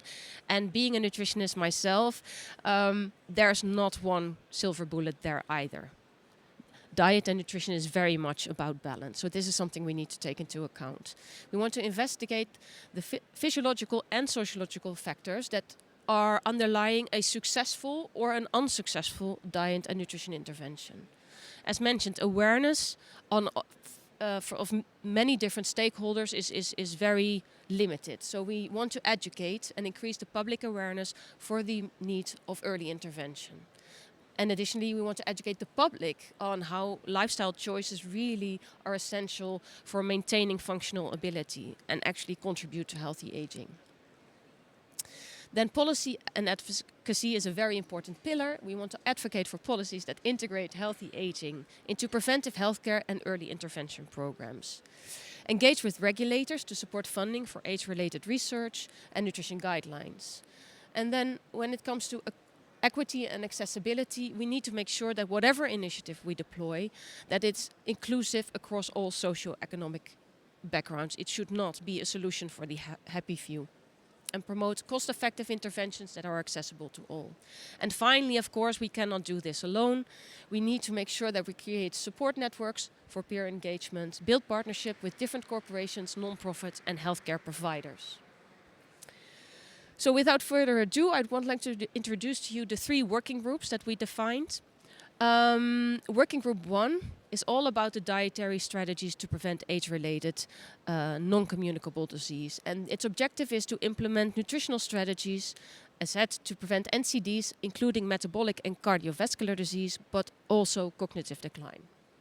The second working group is about targeted approaches for healthy aging. It's develop personalized nutrition plans addressing specific dietary needs at different stages of life. As I said, there are different populations with different needs, and we want to identify who they are and what they need. And finally, the famous microbiome, enhancing well-being through microbiome health. We want to investigate the impact of diet on gut health because your gut and your microbiome determine very much the health of the host, let's say, of us. Focusing on the benefits of biotics for maintaining a balanced microbiome, thereby preventing dysbiosis and hopefully also preventing disease. This is a super text-heavy slide. Don't fret, I will walk you through it. So the key insights and the key actions of the different work streams. So for working group 1, a key insight is we want to understand better the impact of diet change for better or for worse. So what's the impact of the intakes of salt, sugar and saturated fats versus increased intakes of fiber and polyunsaturated fats. We want to monitor the key NCD risk factors. Before you get ill, there are definitely signs to show that you're not on the right trajectory. So it's really critical to have those insights. These factors include hypertension, glucotoxicity, so basically having a glucose overload which is not healthy for your body, lipotoxicity, if you eat the wrong fats, if you eat too many fats or too many sugars for that matter, your lipid homeostasis gets stressed, and that has consequences for your NCD risk. And we also want to investigate by which different mechanisms contribute to the aging process and NCD development, including, for instance, chronic inflammation, epigenetic programming, and deregulated nutritional signaling. The do's, again, education is a big thing. We want to educate stakeholders, and that is really broad. So consumers, healthcare professionals, and food producers on the link between diet and age-related NCDs. Critical to personalize nutrition by identifying which changes reduce chronic inflammation and challenges with the immune system, and advocate for policies to promote affordable dietary solutions through education programs. Then working group 2, as mentioned, targeted approach for healthy aging. There are different populations and they are in a different way susceptible to making the right choices or not. So we would want to identify the barriers that prevent certain individuals from making the right choices. Despite the fact that they might know what is healthy for them, maybe they will not choose for the healthy solution. What is preventing them from choosing the healthy alternative? Also, a key insight we want to gather is to identify the critical window of change. You're more susceptible to changes in behavior and changes in lifestyle at certain moments in your life. And we want to identify which are the stages where you're most susceptible. And also the cost impact of those healthy choices for disadvantaged communities. Then possible actions is around policy. To advocate for health promoting policies addressing to reach those segments in the populations or at these life stages that are most susceptible to food-related behavioral changes. Again, education is a very strong and important pillar. We want to educate particularly healthcare professionals, insurance entities and regulatory bodies on the prevention techniques and way to support the individuals. And finally, identifying channels by which industry partners can bring their solutions in the hope to improve health of the many. And then the last one is enhancing well-being through microbiome health. Key insights, I think there was a lengthy debate within the work group. There is no such thing as a healthy microbiome because they're very individual difference depending on your environment, on your food, on your genetics. So the focus is to prevent dysbiosis, a disbalance of your microbiome through diet and food formulation. And because there's such a large variation and diversity in the gut microbiome, you would want to have a universal marker to identify the state of your microbiome. Is this dysbiosis or is it well in balance? One of the proposed universal markers is low-grade chronic inflammation in the gut.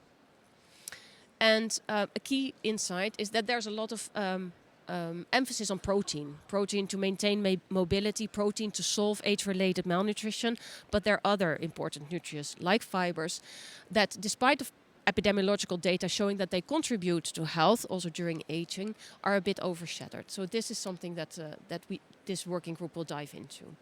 So very tangible actions, do some proof of concept studies to demonstrate which food component contribute to mitigate dysbiosis. I wanted to say healthy microbiome, but I don't. Mitigate dysbiosis and thereby impacting human health.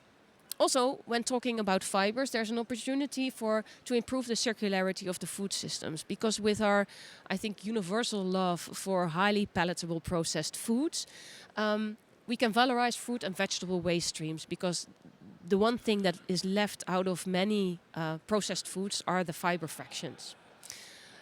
And then finally, communication and education.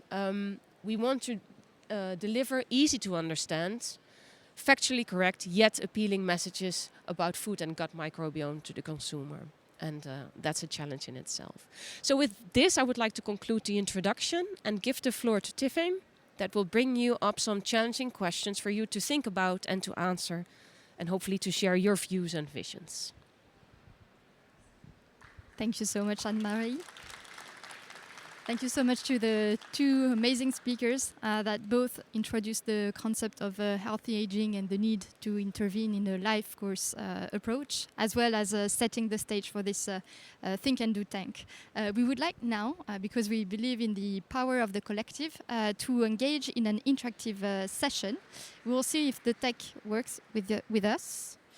No, should I press on the right? Exactly. So you will see a code right here that you can take your photos off with your phone, and the idea is that you go to the polls section of the app. I will wait for everybody to be ready, and then we will guide you through different engaging and short questions. Hopefully it works for everybody. Right. So the first one. I encourage you to take some time to reflect on these two persons who share something, their year, where they were born. You may think and you may see that they show aging appearances difference. So the question for you is a personal question. Do you believe how you age is under your control? Yes or no? Very simple. It's anonymous. Trust us. Yes. Okay, so it seems that you've been very convinced by the previous two speakers and the fact that nutrition is a key determinant of healthy aging. Next one. Do you think living to 120 years old is within your reach? Let's see. We're leveling up the game now. Do you take the challenge?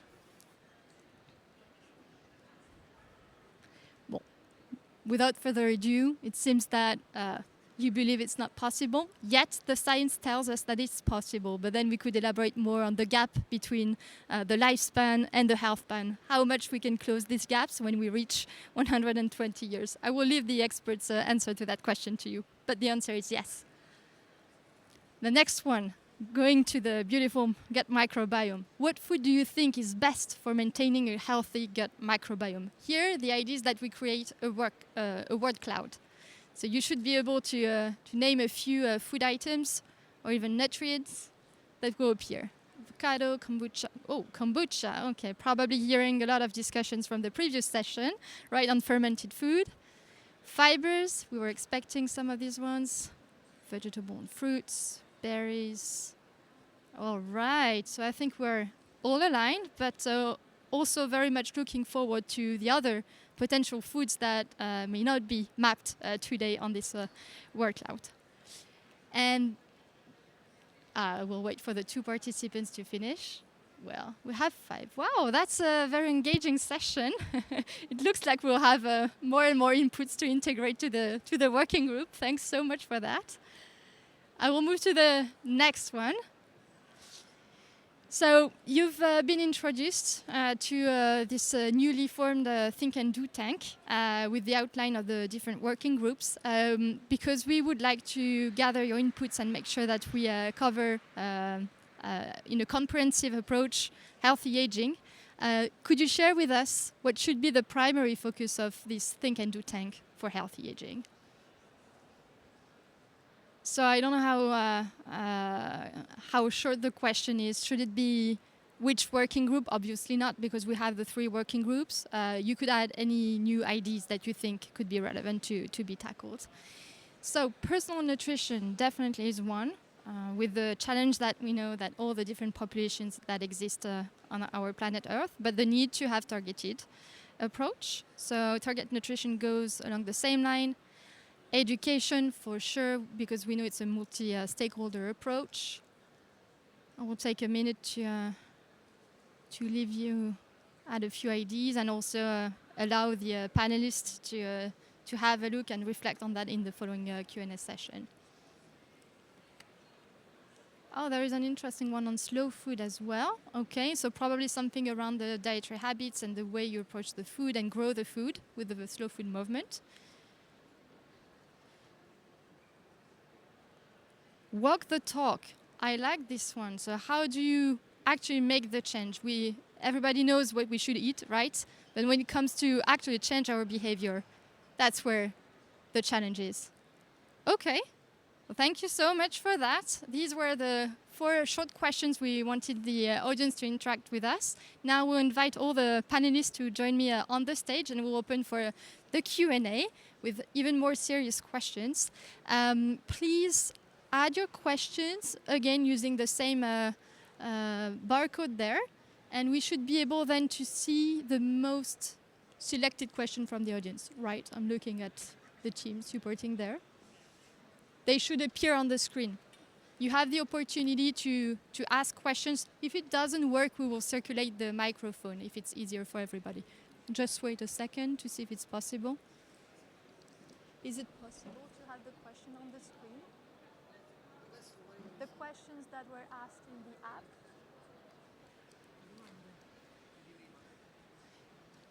That's right. We have a poll section and there should be a question section. If not, that's okay. We will circulate the mic. That's okay. Okay, so we'll open up for question in the old-fashioned way. Sorry if you already typed your question in the app, but I will be looking for your hands. Who would like to ask the first question? Otherwise, I will use the same argument as this morning, and I will circulate the mic directly. Any question for our panelists? Yes, thank you so much. Shall we move my helmet? Hello everyone, Manon from Open Food Facts. We build a database to help consumers choose food that is good for them and good for the planet.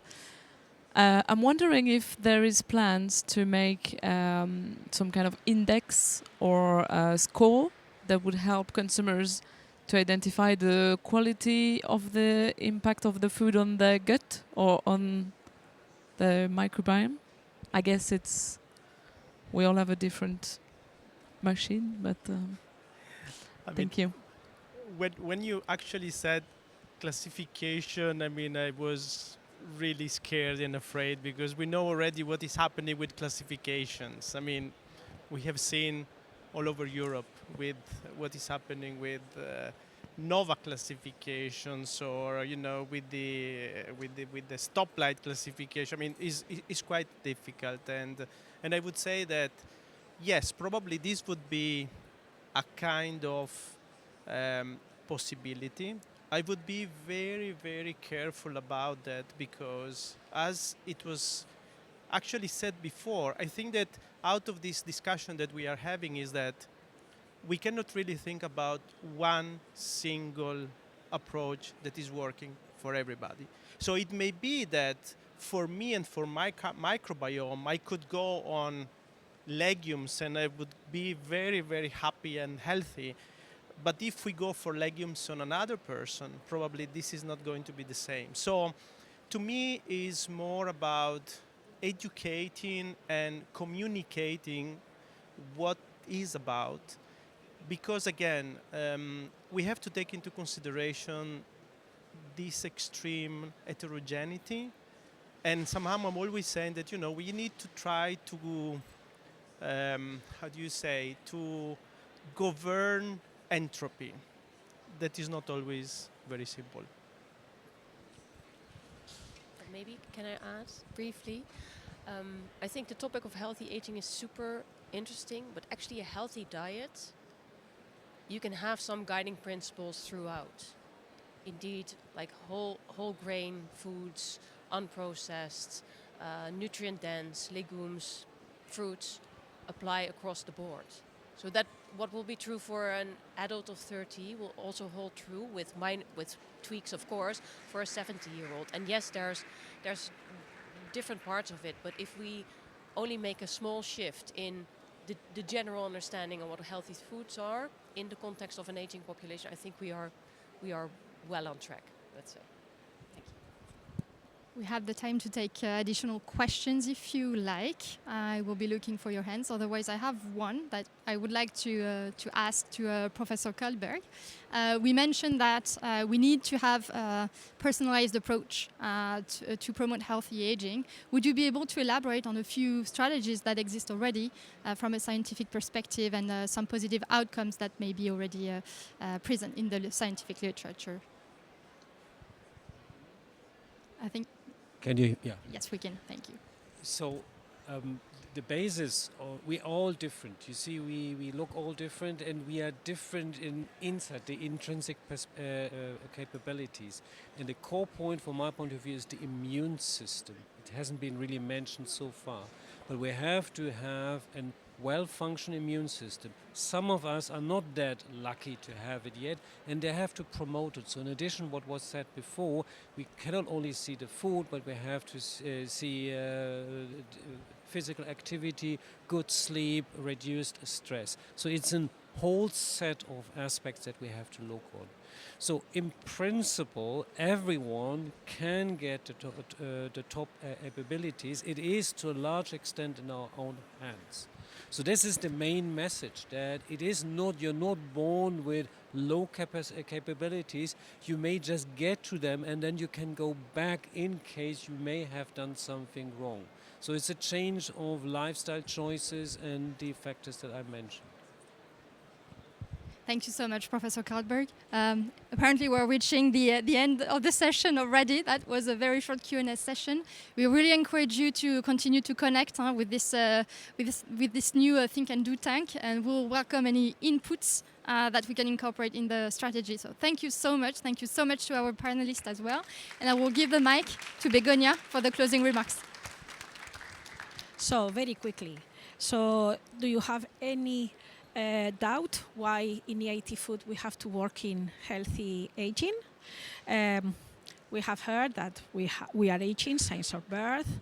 It's a multi-stakeholder action, so it's a joint effort between our partners, industry, NGOs, academia, RTOs.